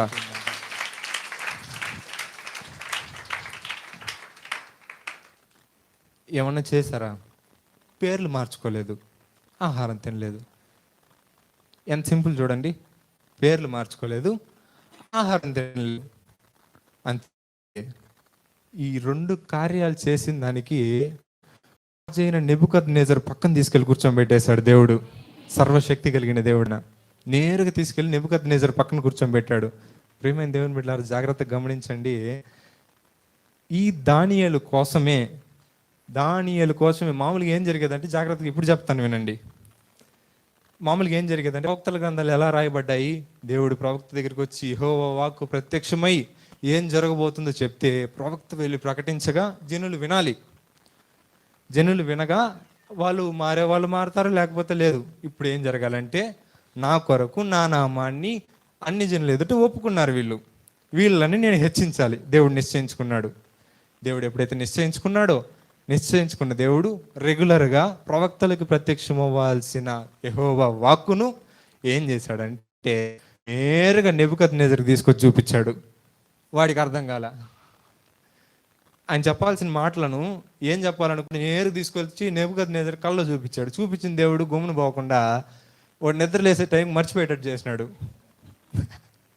దేవుడు గమ్మున పోకుండా వాడు నిద్రలేసే టైం మర్చిపోయేటట్టు చేశాడు ఆయన. వాడు మర్చిపోయినోడు వచ్చిందేమో భయంకరమైన కళ. వాడి వల్ల కావట్లా. వాడికి షుగరో బీపీ అర్థం కాలేదు, కానీ నేరుగా వచ్చేసాడు. పళ్ళు కూడా దామకుండా వచ్చి సింహాసనం ఎక్కి కూర్చొని ఉన్నాడు. ఈ సైనికులు లేచిడు చూస్తే రాజు ఉన్నాడు. ఓయమ్మ, అదే ఏడ్రా స్పేరు ఏడ్రా షీల్డ్ అని ఎత్తుకుని నిలబడుకున్నారు. రాజు వచ్చేసినాడు. లేండ్రా అని చూడగా అత్యాగ్రహంతో వాడు మొహం వికారం చేసుకొని కూర్చోన్నాడు. అమ్మ కూర్చొని, ఎవరక్కడ? అందరిని లాక్కరండి, గారడి విద్యల్ని, జ్యోతిష్కుల్ని, శాస్త్రవేత్తల్ని, తత్వజ్ఞానుల్ని అందరిని తీసుకురండి అని లాక్కొని వస్తే వాళ్ళందరూ వచ్చారు. అందరూ వచ్చి నెబుకద్నెజర్ ముందు నిలబడుకున్నారు. రాజా, ఏమైంది? మీ ముఖ వికారమునకు కారణమేమి? చిత్తగించుము, రాజా తెలియజెప్పుము. రే మహామంత్రి రారేట, వీళ్ళందరికీ పోయి ప్రకటించు. ఏమనంటే, రాత్రి కలగన్నాను రా, దానికి భావం చెప్పాలరా. Oh that's it, we're here అనేసి వచ్చారు వాళ్ళందరూ. ఎవరు? గారడి విద్య వాళ్ళందరూ. ఓ వెరీ ఈజీ రాజా, కళలే కదా, నోటికి వచ్చింది భావాలు వల్ల ఏం చేయొచ్చు అనేసి నేరుగా వచ్చి నిలబడి, కళ చెప్పండి, భావం చెప్తాం. నేను చెప్పను కదా, మర్చిపోయాను కదా, మీరు కళ చెప్పాలి, భావం చెప్పాలి. నాకు ఇప్పుడు మీరేం చేయాలి? కళ చెప్పాలి, భావం చెప్పాలి నాకు ఇప్పుడు. సార్ మీరేం చెప్తున్నారు అర్థమవుతుంది సార్, కొంచెం కళ చెప్తే కదా సార్ భావం చెప్తాము, మాకు అర్థం కావట్లేదు రాజా, దయచేసి చిత్తగించుము. నువ్వు ఆల్రెడీ మెంటలోడివి, నీకు కోపం రాకూడదని నెమ్మదిగా మాట్లాడుచున్నాము. నువ్వు మా మాదిరి సామాన్యమైన మనుషులు అయి ఉంటే ఈ పాటికి చంపేసి ఉందుము. నువ్వు జాగ్రత్తగా కళ చెప్పావు అనుకో, భావం చెప్తాం. లేదు, నేను కళ మర్చిపోయాను, అయితే అది నాకు వికారం, నాకు చాలా బాధ కలిగిస్తుంది. మీ దేవతలు కదా, అందరిని అడిగి మీరు కళ అని అడగగా వీళ్ళు రెండోసారి అడిగారు అనమాట. రాజా, ఈ కార్యము చాలా అసాధారణమైనది. మన దేవతల నివాసము మన మధ్య లేదు కనుక ఇది చెప్పడం అసంభవము అని ఎప్పుడైతే చెప్పారో, అసాధారణ కార్యం అని చెప్పారో, అందరూ కట్టగట్టుకొని వాళ్ళు చెప్పగా, ప్రియమైన దేవుని బిడ్డలారా, ఇది తప్పించుకోవాలనని మీరు నా దగ్గర కాలక్షేపం చేసుకుంటున్నారు, మాట్లాడుకుంటా మీ ఇష్టానికి మీరు కాలక్షేపం చేయాలని మీరు నన్ను మాటికి అడుగుతున్నారు. రాజు నన్ను కూడా రెస్పెక్ట్ లేకుండా. నేనేం చెప్తున్నాను తెలుసా? మీరు కానీ చెప్పలేదనుకో, మిమ్మల్ని తుత్తునీలుగా కొట్టి మీ ఇండ్లను పబ్లిక్ టాయిలెట్స్గా నేను చేస్తాను. ఏం చేస్తాను? పబ్లిక్ టాయిలెట్స్గా చేసి బయట ఒకరిని కూర్చోబెట్టి చిల్లర పెడతాను వాడి దగ్గర. అయిపోయారు మీరు ఇండ్లని. ఎవరిని? వీళ్ళందరూ ఇండ్లని ఇటు చేస్తానన్నాడు. వీళ్ళ వల్ల కాకుండా మళ్ళీ అడిగారండి. ఎప్పుడైతే అన్నారో రాజాజ్ఞ, తత్వవేత్తలు, జ్ఞానులు అందరూ నా దగ్గర ఉండే వాళ్ళందరూ వేస్ట్ ఫెయిల్, నేను కొత్త వాళ్ళని రిక్రూట్ చేసుకోబోతున్నాను, అందరిని వేసేయండి అని చెప్పారు. ఈ తత్వవేత్తల జ్ఞానుల లిస్టులో దానియేలు అతని స్నేహితులు ఉన్నారు. ఎవరున్నారు? స్నేహితులు ఉన్నారు, వీళ్ళందరూ ఉన్నారు. ఏం చేయాలి ఇప్పుడు? కత్తి అనేది వీళ్ళింటికి కూడా వచ్చింది, చంపడం అన్నది స్టార్ట్ అయింది. నేరుగా వీళ్ళింటికి రాగా, ఓ హోల్డ్ ఆన్, ఏం చేస్తున్నారు మీరు? ఏం జరిగింది? మాకు ఏం జరిగిందో తెలియదు అంటే వాళ్ళు చెప్పారు, అయ్యా రాజు ఇట్లా అయింది అంటే తీసుకెళ్ళండి రాజు దగ్గరికి అన్నాడు దానియేలు. తీసుకొని వెళ్ళగా అర్యోకు అనే రాజు దేహ సంరక్షకుడు, రాజు యొక్క బాడీ గార్డ్ దగ్గరికి వెళ్ళి, నాయన నేను చేయగలను, నా దేవుడు మర్మములను బయలుపరిచి దేవుడు ఆయన చెప్పగలడు, పద రాజుతో మాట్లాడదామని పోయి చెప్పగా, రాజా 3 రోజులు టైం నాకు 3 రోజులు టైం తీసుకొని నీకు చెప్తాను ఏం జరిగిందో అనేసి వచ్చాడు. సరే 3 రోజులు కదా తీసుకో. అలాగా వీళ్ళు వెళ్ళి నలుగురు ఒకరి చేయి ఒకరు పట్టుకొని మోకరించి ప్రార్థన చేశారండి. హల్లెలూయా. ప్రార్థన చేశారు. వింటున్నారు జాగ్రత్తగా. ప్రార్థన చేశాడు. దేవుడు ఏం చేశాడు తెలుసా? కాలములను సమయాన్ని అట్టే తిప్పేశాడండి. వాళ్ళు ప్రార్థన చేయగా కాలాన్ని సమయాన్ని తిప్పాడు వాళ్ళకు. ఎడ తిప్పాడు తెలుసా? ముందు రోజు రాత్రి ఏం జరిగిందో కాలాన్ని వెనక్కి తిప్పాడు ఆయన. దానియేలుకు చూపించాలని కాలాన్ని వెనక్కి తిప్పి చూపించాడు. దానియేలు వచ్చి నిలబడి, నాయనా వాడు పడుకునేది కూడా ఎట్ట పడుకున్నాడు అన్నీ చెప్పేశాడు. వాడి కళ ఏందో, వాడి యొక్క సారాంశం ఏందో అన్నీ వివరించి చెప్పేశాడండి రాజు ముందర. దేవుడు అంత స్పష్టంగా చూపించాడు. వాడు ఎట్ట పడుకున్నాడు. రాజా, నువ్వు పడుకునేటప్పుడు ఎట్ట పడుకున్నావు తెలుసా? నా రాజ్యం ఏమైపోతుందో, నేను అక్కడనే ఉన్నాను, నేను పోతే ఏం చేయాలి? కొడుకు ఒక వేస్ట్ ఫెలో, నాకు ఏం చేయాలి ఇప్పుడు, నాకు అర్థం కావట్లేదని చింతతో పడుకున్నాడట. నువ్వు పడుకున్నప్పుడు నీకు ఒక కళ వచ్చింది. ఆ కళ ఏంటంటే, ఒక పెద్ద విగ్రహం ఉన్నింది. ఆ విగ్రహము బంగారు ప్రతిమతో, బంగారు ఇక్కడి వరకు ఉన్నింది, వెండి ఇక్కడి వరకు ఉన్నింది, కడుపు నుంచి కింద వరకు ఇత్తడి, తొడల భాగం ఒక ఒక ఒక ఒక మెటల్తో ఉన్నింది. తర్వాత పాదాలు మట్టుకు ఇత్తడి మట్టి మిశ్రమంగా ఉన్నింది. ఇలా ఉన్న విగ్రహం నీకు కనబడింది.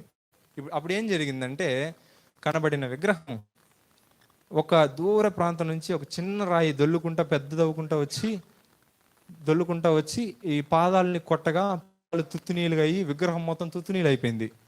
ఏది? రాయి పడగా ఆ విగ్రహం వాడి కళ్ళలో జరుగుతున్నది, ఇదన్నీ తుత్తునీలు అయిపోయింది.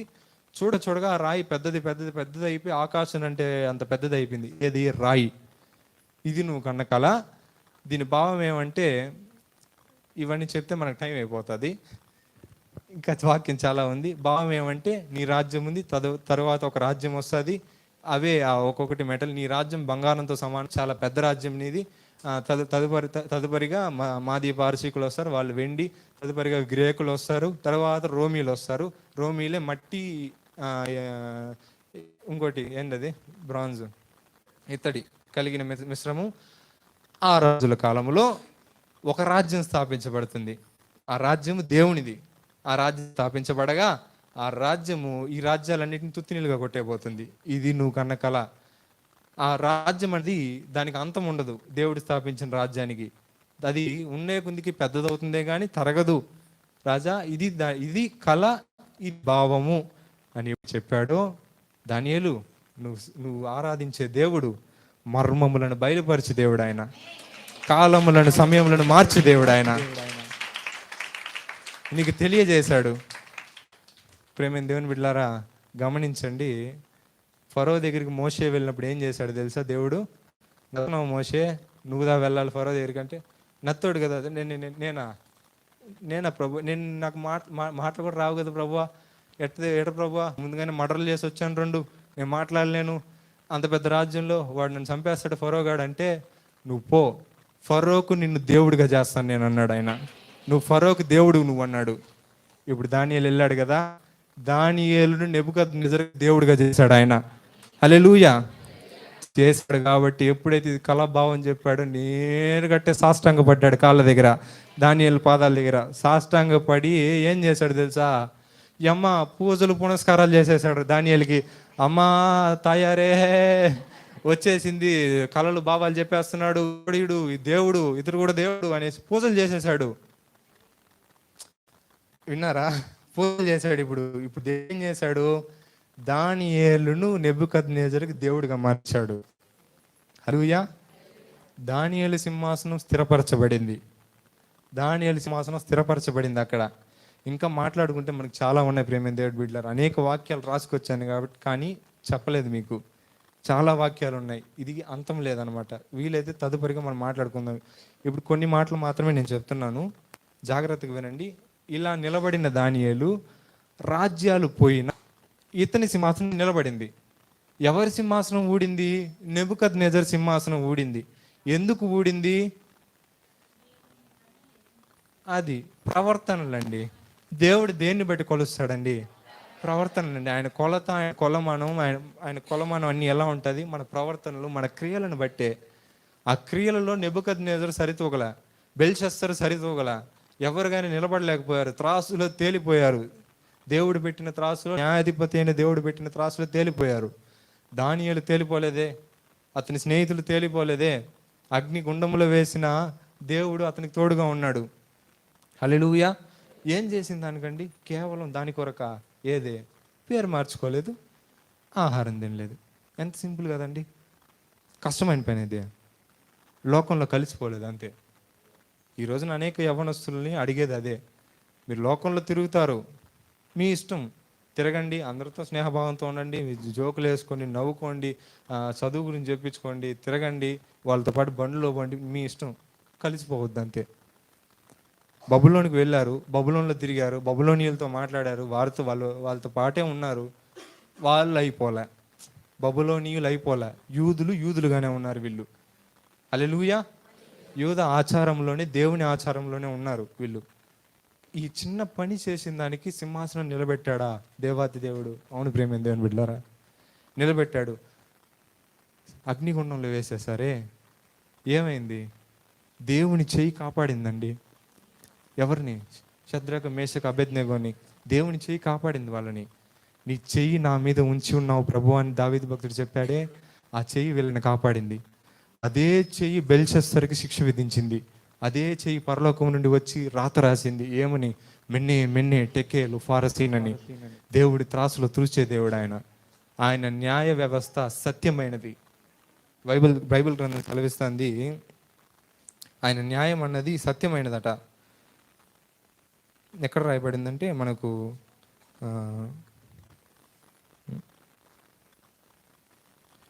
యోబు భక్తుడు చెప్పాడనమాట.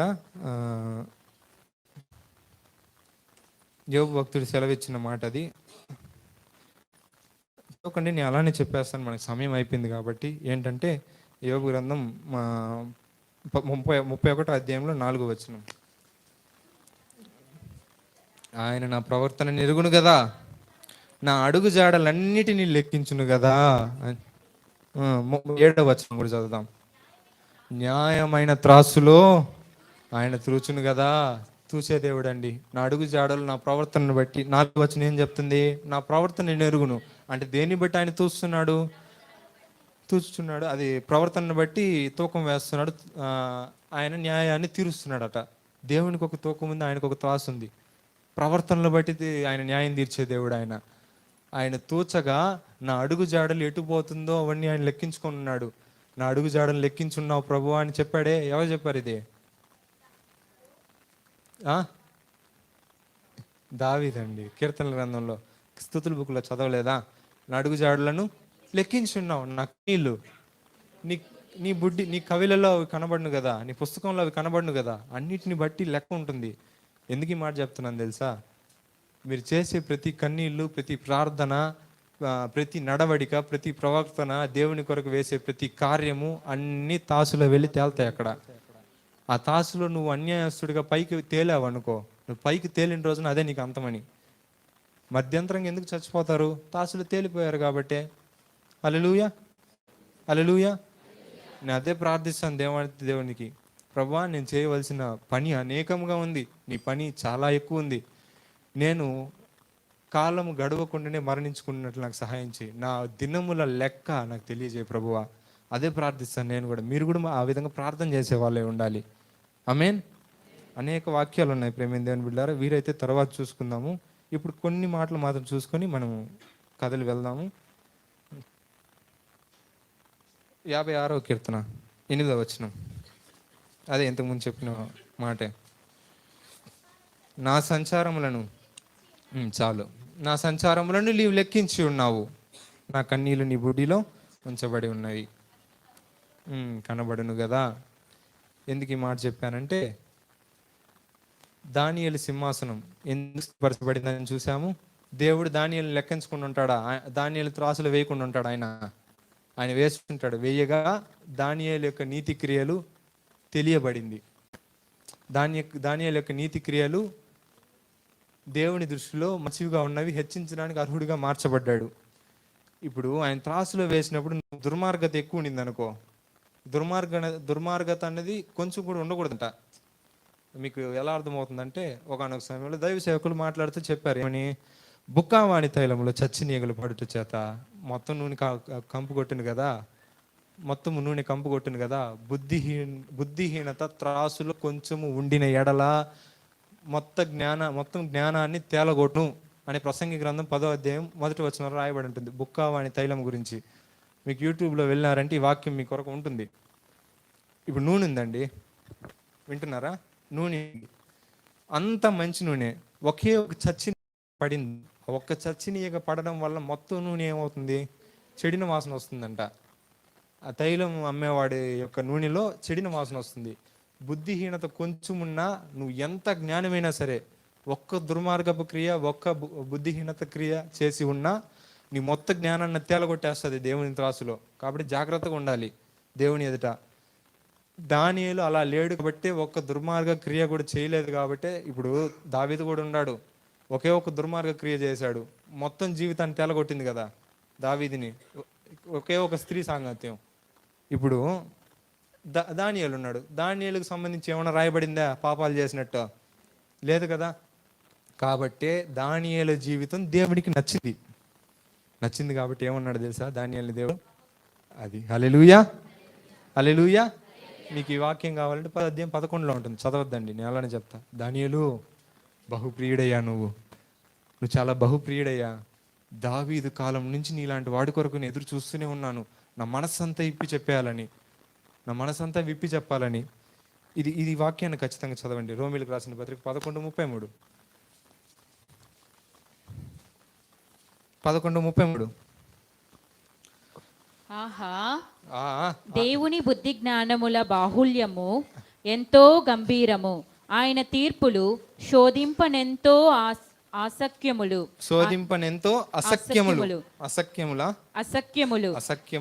ఆయన మార్గములెంతో అగమ్యములు. అసఖ్యములు అంటే సఖ్యము కానిది, అసాధారణమైనది. ఆయన తీర్పులు మనం గ్రహించలేం. ఇప్పుడు మీరు తెలుసుకుంటున్నారు ఆయన ఎడ తీర్పు తీరుస్తున్నారో. ఎందుకో వచ్చి కష్టం పడిపోయి ఉంటుంది నీ ముందర, ఎందుకు పడిందో నీకు తెలీదు. ఆయన తీర్పు తీర్చుకుంటాడు, నువ్వు తెలియకుండా ఏదో చేస్తుంటావు. ఆయన తీర్పు తీర్చాడు నీ గురించి. అర్థమైంది నేను చెప్పింది? నువ్వు ఎందుకో ఒక కష్టం వచ్చి పడింది నీ ముందర నా ముందర, నీకు నాకు అర్థం కాదు, కానీ ఆయనకు తెలుసు. ఆయన తీర్పు తీర్చాడు. మనం తెలియకుండా ఏదో చేశాము, చేసిన దానికి ఆయన త్రాసులో వేశాడు. మనం ఈ యొక్క కష్టానికి, ఈ యొక్క శ్రమకు మనం అర్హులమని వేశాడు ఆయన. ఆ విధంగా ఉంటుందన్నమాట ఆయన తీర్పులు. అవి అగోచరములు, అసఖ్యములు, మనం గ్రహించలేమది. వాటిని గ్రహించాలని దేవుడు ఎంతో కోరుకుంటున్నాడు. ఎలా గ్రహించగలము? ఎలా గ్రహిస్తారు? కింద వచనాలు చదవండి, అదే మాటలు.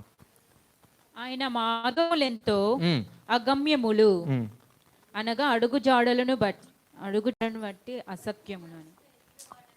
అది ఆ మాట చదవాలి. ప్రభు మనస్సును ఎరిగిన వాడు ఎవడయ్యా? ఆయనకు ఆలోచన చెప్పిన వాడు ఎవడయ్యా? ముందుగా ఆయనకిచ్చి ప్రతిఫలము పొందదగిన వాడెవడు? ముందుగా ఆయనకి ఏమిచ్చి? జీవితాన్ని ఇచ్చి. దానియేలు ఏం చేశాడు? బబులోనికి వచ్చినా కానీ జీవితాన్ని బబులోనికి ఇచ్చేలా, బబులోనికి సమర్పయామి అని ఇచ్చేలా ఆయనకి. ఆయన ప్రేమ దేవుని బిడ్డలారా, బబులోనికి ఇవ్వకుండా దేవునికి ఇచ్చి ఉండడం వల్ల ఆయన మనస్సును ఎరిగాడు. హల్లెలూయా. ప్రభు మనసుని ఎరిగిన వాడు ఎవడండి? ఎలా ఎరుగుతాం ఆయన మనస్సుని? ఆయన చెప్తే తప్ప. చెప్పాడు ఆయన? చెప్పాడు. ఎక్కడ చెప్పాడు? నీ చేతిలో నా చేతిలో ఉన్న 66 పుస్తకాలంతా ఆయన మనస్సే అండి. హల్లెలూయా. ఆయన మనస్సుని ఎరగాలి మనం. ఆయన మనస్సుని ఎరిగావంటే దాని ఎలాగ హెచ్చించబడతావు, నీ సింహాసనం స్థిరపరచబడుతుంది. ఆయన కొలుస్తాడే. ఆయన మనసుని ఎరుగుతాం కదా. ఎరిగినప్పుడు, నీలో బుద్ధిహీనత లేనప్పుడు, ఆయన కొలిచినప్పుడు ఏం చేస్తాడు తెలుసా? ఒకవేళ నీ నీతి క్రియలు ఎక్కువ ఉందనుకో, నీతి క్రియలు ఎక్కువ ఉంటే ఏం చేస్తాడంటే, ఆ కొలత ఉంది కదా, కొలమానం, కేజీ నీతి క్రియలు ఉంటాయి. మీకు ఎగ్జాంపుల్కి చెప్తున్నా. మీరు చేసిన దేవుని కొరకు చేసిన కార్యాలు, నీ నీతి క్రియలు, నీ నీతిమంతుడిగా బ్రతికింది 1 కేజీ వచ్చింది అనుకో, ఆయన ఏం చేస్తాడు తెలుసా? చదువుదాం. యోబు గ్రంథం 5వ అధ్యాయం 9వ వచనం.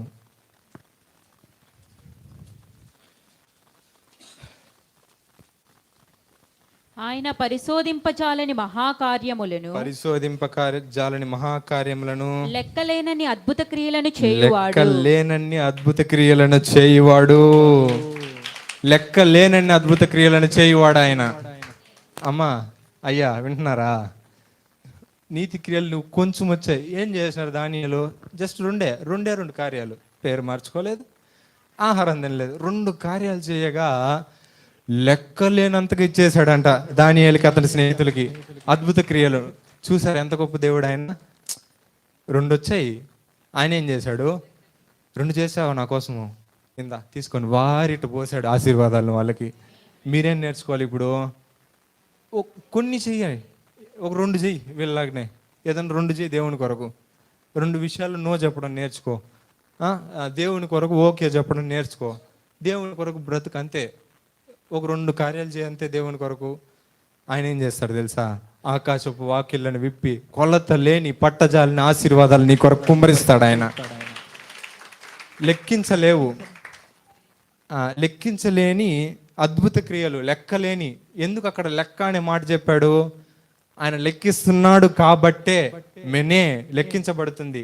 లెక్కిస్తున్నాడు కాబట్టే, ఆయన లెక్క చూస్తున్నాడు కాబట్టి నీకు లెక్క లేనన్ని ఆశ్చర్యక్రియలు జరుగుతాయి. హల్లెలూయా.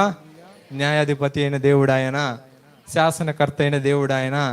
లోక రాజ్యాలన్నీ నీకు విరోధంగా నిలబడి, లోకపు శాసనాలు ఎన్నెన్న రాని నువ్వు ఈ దేవతకు మొక్కపోతే ఇప్పుడు నేను ఒక విగ్రహాన్ని నిలబడతాను, బాకా నాదాలు, శబ్దాలు, అన్ని పిల్లల రోగులు, అన్ని వాయిద్యాలు వినిపించిన వెంటనే అందరూ ఈ యొక్క విగ్రహానికి మొక్కాలి, లేదంటే పలానా సమయం నుండి పలానా సమయం వరకు రాజును తప్ప ఎవరిని పూజించకూడదని ఆజ్ఞలు బయలుదేరినాయి, శాసనాలు బయలుదేరినాయి. ఏవన్నా అవ్వని దేవుని కొరకు బ్రతుకుతున్నా నీవు దేవుని కొరకే బ్రతుకు. ఏమవుతుంది? దేవుని కొరకే బ్రతికేటప్పుడు వాడికి ఒళ్ళు మండుతుంది. పూజించవా నాయన? మీరు ఆల్రెడీ మంచి పేరు ఎత్తుకున్నారు, మీకు వినపడలేదేమో, ఈసారి పోయేసి మళ్ళీ ఇంకోసారి పోతావు మీ కొరకే. మీరు 3 ఉన్నారు కదా, వినపడలేదేమో, ఇది ఎవరైనా చెప్పలేదేమో మీకు బయట ఊళ్ళని పాపము. ఈసారి పోతాము, పోయేసి జస్ట్ సాష్టాంగ పడిపోండి అంతే, ఇది మాత్రమే చాలు అని చెప్పాడు. రే నెబుకద్నెజర్ రాజా, నీకు ఆన్సర్ ఇవ్వాల్సిన అవసరం నాకు లేదు. ఎవరా? షద్రకు మేషకు అబేద్నెగో. నీకు ఆన్సర్ ఇవ్వాల్సిన చింత మాకు లేదు నాయన. నేను మా దేవునికి తప్ప ఎవరికి పూజించు. నువ్వేం చేస్తావు? మహా అయితే అగ్నిగుండంలో వేస్తావు.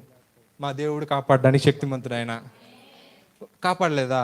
పోనీ ఈ యొక్క బందీ గృహంలో ఉండి మేము చచ్చిపోయే కంటే దేవుని కొరకు చచ్చిపోయామంటే ఖచ్చితంగా వెళ్ళిపోతాం పరలోకానికి స్ట్రైట్గా. హల్లెలూయా. పోతే పోని. ఎప్పుడైతే ఈ మాట చెప్పాడు వాడికి ఒళ్ళు మండిపోయిందండి నెబుకద్నెజర్కి. ఇంకో 7 రెట్లుగా మార్చండి అగ్నిని, 7 ఇంతలుగా మార్చండి అగ్నిని అనేసి ఒక 30 తులాలు ఇంకోటి ఎక్కువ వేసినారు వాళ్ళ కొరకు. ఎవరి కొరకు? శద్రకు మేషకు అబేద్నెగో కొరకు ఇంకో 30 తులాలు ఎక్కువ వేశారు. దానియేలు ఎక్కడున్నాడో తెలియదండి. దానియేలు గురించి రాయబడలేదు ఆ సమయం. అప్పుడు ఆయన ఎక్కడున్నాడో తెలియదు. ఆయన రాజా ఆస్థానానికి వెళ్ళిపోయాడు అప్పుడే. ఎప్పుడు కలభావం చెప్పిన వెంటనే. వీళ్ళు 3 మాత్రం పాపం తగులుకునేసినారు. జనులు చూసేసినారు వీళ్ళు మొక్కకుండా ఉండడం, నిలబడుకొని ఉండడం. 7 ఇంతలుగా మార్చండి రా అగ్ని అనేసి చెప్పగా ఏం జరిగిందంటే అగ్ని వెలుగుతా ఉంది. సైన్యంలో బహుబలవంతుల్ని పిలుచుకొచ్చాడు. రే వీళ్ళు ఎట్టి పరిస్థితుల్లో తప్పించుకోకూడదు, పోయి వేసేయండి అగ్నిగుండంలో అనేసి చెప్పగా తీసుకొని వచ్చి వేశారు. ఏం జరిగింది తెలుసా? వేసిన వాళ్ళు ఆడనే పడి చచ్చిపోయినారంట. బలవంతులు వేసేదానికి వచ్చినారు కదా సైనికుల, వాళ్ళు మాడి మసైపోయి చచ్చిపోయినారంట అగ్నిగుండం దగ్గర, ఆ ద్వారం దగ్గరనే వేసేసి వీళ్ళు చచ్చిపోయారు. ఏం జరిగిందో తెలుసా? నీ చెయ్యి నా మీద ఉంచి ఉన్నావు, ఆ చెయ్యి వచ్చి కాపాడింది వాళ్ళని. వాళ్ళ చుట్టూ ఆవరించేసి ఒక 4వ వ్యక్తి నెబుకద్నెజర్ కంటికి కనపడ్డాడంట. రే రే రే రే రే నాకు వరకే కనిపిస్తుంది, మీకు కూడా కనిపిస్తుందా? ఏంది రాజా, ఏంది కనిపిస్తుంది అంటున్నావు అంటే, ఎంతమందిని వేసింది? ఏం పేర్లు? శద్రకు మేషకు అబేద్నెగో. ఆడ ఎవరో 4వ ఆయన ఉన్నాడే, 4వ ఆయన కనిపిస్తున్నాడే. వాళ్ళు ఏంద్ర తిరుగుతున్నారా? కట్టేసి కదరా వేసాం మనం వాళ్ళని. వాళ్ళు ఏంద్ర ఈజీగా తిరిగేస్తున్నారు ఆడ అగ్నిగుండంలో. అగ్ని అనుకుంటున్నారా, స్విమ్మింగ్ పూల్ అనుకుంటున్నారా? వాళ్ళు భయం భక్తి లేకుండా తిరుగుతున్నారు. ఎప్పుడైతే వాడు చూశాడో తీసుకుంటాడంట బయటికి. అగ్నిని ఆర్పేసి తీసుకొని రాగా అమ్మా ఇంటికి కూడా కాలేదన్న, అసలు పొగ వాసన కూడా రాలేదు వాళ్ళ మీద.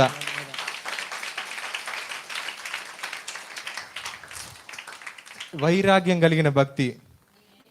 4వ ఆయన వచ్చాడన్నాడు కదా, అగ్నిగుండంలో వేసినాక దిగాడా? అగ్నిగుండంలో వేసినాక దిగాడా అంటే లేదు. ఏ రోజైతే యూదా దేశంలో సంఖ్యలు పడ్డాయో ఆ రోజునే వాళ్ళు వెంటనే వచ్చాడు ఆయన బబులోని దేశానికి. వెంటనే వచ్చిన దేవుడు ఆ రోజున వాళ్ళని కాపాడాడు. నెబుకద్నెజర్ కంటికి కనబడ్డాడు ఆ రోజున కనిపించాడు. కనిపించడం ఆలస్యం, మోగించాడు. రేయ్, ఇది కాదు, వీళ్ళ దేవుడే మర్మములను బయలుపరచు దేవుడు, సర్వశక్తి కలిగిన దేవుడు, ఆయనే సజీవుడు ఆయనే. హల్లెలూయా. దేవుని నామాన్ని ఒప్పుకున్నాడండి ఆ రోజున నెబుకద్నెజరు. చూసారా ఎన్ని కార్యాలు చేశారా? వీళ్ళు నలుగురు గురించి చెప్పండి చాలు. వీళ్ళు ఎన్ని చేశారా? జస్ట్ 2. 2 చేయగా దేవుడు ఎన్ని చేస్తున్నాడా? లెక్కలేనన్ని. నీకు వద్దా లెక్కలేనన్ని? ఏం చేసినావు దేవుని కొరకు? చెయ్యి ఏదో ఒకటి దేవుని కొరకు.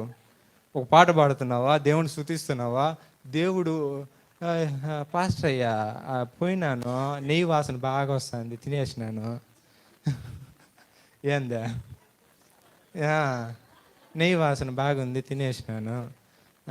అదే బంధువులు వండినారు, తినేకి ఏం లేదే, నేను సపరేట్గా వండుకుంటే బాగోదు కదా, తినేసినాను. Gone with the wind. ప్రేమైన దేవుని బిడ్డలారా గమనించండి,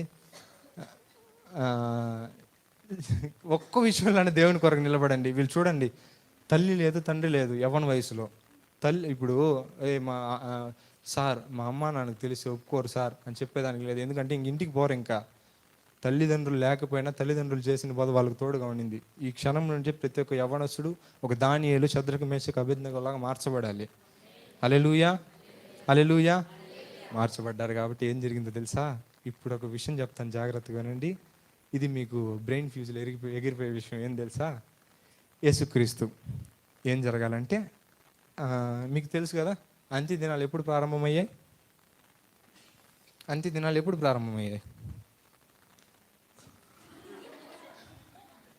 అందరు సైలెంట్గా ఉన్నారు. చెప్పాము కదా, 100 సార్లు చెప్పుకుంటాం ఈ విషయాన్ని. సరే, వాక్యం చూపించే టైం లేదు, వాక్యం చెప్తాను, రెఫరెన్స్ అట్టే చూసుకోండి, మీరు చదవకండి. ఫిబ్రవరి 1:1 రాయబడింది, క్రీస్తు రాకతో అంత్య దినాలు ప్రారంభమయ్యాయి. చాలామంది దైవ సేవకులు ఏమంటారంటే, రాకడ దినాల్లో అంత్య దినాలు రాబోతున్నాయి, ఇది కృపాకాలం అనే ఓడే బైబిల్లో లేదు. నీ మొహం, కృపాకాలం అనే ఓడి బైబిల్లో ఉంటే చూపి నీకు. అంత్య దినాలు క్రీస్తు రాకడతోనే మొదలయ్యాయి. ఈ దినముల అంతమందు ఆయన కుమారుని ద్వారా మనతో మాట్లాడుతున్నాడు. ఈ దినముల అంతమైన కుమారుని ద్వారా, ఆయన కుమారుని ద్వారా ఈ దినములు పౌలు భక్తుడు చెప్పాడు, క్రీస్తు రాకతోనే ప్రారంభించబడ్డాయి అంత్య దినాలు. ఏం జరగాలంటే బేసిక్గా ఇప్పుడు జాగ్రత్తగా వినండి. యేసుక్రీస్తు రావాలి. ఆయన వచ్చి ఏం చేయాలి తెలిసిన? వచ్చి ఇశ్రాయేల్ మొత్తానికి ప్రకటించాలి, రే నాయనా యెరూషలేముకి ఇది సంభవిస్తుంది, ప్రపంచ దేశాలకు అంత్య దినాల్లో ఇది సంభవిస్తుంది అని వచ్చి ఆయన చెప్పాలన్నమాట. మనుషులందరికీ సువార్త, ఇది జరగబోతుంది, యెరూషలేములో పలానా ప్రతిమ నిలబెట్టగా యెరూషలేము మొత్తం నాశనం అవబోతుంది, రాయి మీద రాయి నిలబడదు, ఆయన చెప్పాలి. వచ్చి ఇది ప్రకటన గ్రంథం మొత్తం ఆయన రాయాలన్నమాట. యేసుక్రీస్తు, యోహాను భక్తుడు రాయాల్సిందిగా ఇది అన్నమాట రూలు. తండ్రి దేవుడు ముందుగా ఫిక్స్ చేసి పెట్టుకోండి రూల్ ఇది. యేసుక్రీస్తు, యోహాను భక్తుడు వీళ్ళిద్దరు వచ్చి భూమి మీదకి వచ్చి రాయాలన్నమాట. ఎప్పుడు? క్రీస్తు శకం 0 AD నుంచి 100వ సంవత్సరం 100 AD వరకు ఇలా రాయబడాలి అని ఇది ఆయన ఫిక్స్ చేసుకోండి కాలం. ఇప్పుడు ఏం జరిగిందంటే 600వ సంవత్సరంలో దానియేలు ఏమయ్యాడు తెలుసా? దేవునికి చేసిన కార్యాలకు ఆయనకు భయంకరంగా నచ్చేశాడు దానియేలు. అట్టుండాలి రా బిడ్డ అంటే అనేసి అంత బాగా నచ్చేశాడు. బహుప్రియుడురా దానియేలు. బహుప్రియుడు అయ్యాడు కాబట్టే యేసుక్రీస్తు, యోహాను భక్తుడు చెప్పాల్సిన విషయాలన్నీ దేవుడు ఉండబట్టలేకుండా వచ్చి దానియేలుకి చెప్పేశాడు మొత్తం, ప్రకటన గ్రంథం మొత్తాన్ని. రే నాయనా దానియేలు, చెప్పాల్సిందంతా చెప్పేశాను, ఇది చెప్పకూడదు, ఏం చేస్తావంటే అంత్య దినాల వరకు దీన్ని కొంచెం మరుగ్గా పెట్టుకోరా అనేసి చెప్పేసి గ్రంథాన్ని ముగించాడండి. అంత్య దినాల వరకు మాట్లాడద్దానికి దండం పెడతాను, ఇంకా పాత నిబంధన కాలమే పోతాను, ఇంకా 500 సంవత్సరాలు కొంచెం అటు ఓపిక పట్టరా అనేసి దానియేలుకి చెప్పాడండి. ఎప్పుడైతే దానియేలుకి ఈ మాట చెప్పాడో, ప్రభువా చెప్పేశావు, ఎందుకు చెప్పావు అంటే, బహుప్రియుడవరా నీవు, నా యొక్క ప్రియుని యొద్ద నేను చెప్పకుండా ఉండగలనా? నీకు నా మనసును దాచకుండా ఉండగలనారా? ఆయన ఒకానొక సమయంలో నా హృదయానుసారుడైన దావీదున్నాడు, వాడు నా హృదయానుసారుడుగా ఉండిన దానికే నా సొంత కుమారుడని యేసుక్రీస్తుని వాని వంశంలో పుట్టించానే. నీవు నాకు బహుప్రియుడవు కదా, జరగబోయే సంగతులు నీకు చెప్పలేనా అన్నాడండి దేవుడు. హల్లెలూయా. కాలాన్ని తిప్పేశాడు, తీసుకొచ్చేసాడు దానియేలు దగ్గరికి. కాబట్టి దానియేలు గ్రంథంలో, ప్రకటన గ్రంథానికి సంబంధించిన మెరుపులన్నీ దానియేలులో ఉంటుంది. దానియేలు రాసి పెట్టాడు అవన్నీ. హల్లెలూయా. ఎంత గొప్ప దేవుడు కదండి, సర్వశక్తిమంతుడు ఆయన. ఇంకా మాట్లాడాల్సిన విషయాలు అనేకములు ఉన్నాయి, కానీ తర్వాత మాట్లాడుకుందాం. ఈ రోజుటికి ఇది చాలు. ఇంకా అనేకమైన విషయాలు ఉన్నాయి న్యాయాధిపతి అయిన దేవుడి గురించి. ఆయన తీర్పులు గ్రహింపనసఖ్యములు. గుర్తించుకోండి ఏం రాయబడింది అక్కడ, రోమీయులకు రాసిన పత్రిక 13:33లో ఆయన తీర్పులు ఆయన తీర్పులు శోధింపనెంతో అసఖ్యములు. ఆయన తీర్పులు శోధింపనెంతో అసఖ్యములు. ఆయన తీర్పులు శోధింపనెంతో అసఖ్యములు. శోధిద్దాం, శోధించుదాము, ఆయన మనసును తెలుసుకుందాము. ఇచ్చాడు కదా ఆయన వాగ్దానాన్ని 2024లో. ఏమిచ్చాడు? న్యాయాధిపతి కదా, నేను మీకు న్యాయాధిపతిగా ఉంటానన్నాడే. నీ జీవితాల్లో కూడా ఆయన న్యాయాధిపతిగా వ్యవహరిస్తాడు. కేవలం దేవుని కొరకు బ్రతుకు, ఆయన త్రాసులు తేలిపోవద్దు. దేవుని కొరకు ఏమన్నా చేసావంటే నీ పక్షాన న్యాయాధిపతిగా నిలబడతాడు. ప్రపంచమే నీకు ఎదురు వచ్చినా కానీ ఆయన నీకు తోడే ఉంటాడు, నీ వెన్ను నిలబడతాడు. నువ్వు ఎక్కడికి పోయినా ఆయన వస్తాడు. అగ్నిగుండంలో అడుగు పెట్టినా ఆయన నీతో కూడా ఉంటాడు. నువ్వు వెళ్ళకూడని చోటకి వెళ్ళినా, పాతాళానికి వెళ్ళినా ఆయన చెయ్యి నిన్ను విడవదు. నువ్వు ఆకాశానికి ఏగినా ఆయన చెయ్యి నిన్ను విడవదు. నువ్వు ఎవరి దగ్గర నీ మీద గొడవకు వచ్చారనుకో, ఆయన చెయ్యి నిన్ను విడవదు అసలు. హల్లెలూయా. ఆయన చెయ్యి నిన్ను విడవకూడదు కాబట్టే నువ్వు చేసిన పాపాలకి క్రయధనముగా తన సొంత కుమారుని చెయ్యిని ఆయన వదలాల్సి వచ్చింది. ఆయన నమ్మిన వారు ఆమేన్ చెప్దాం.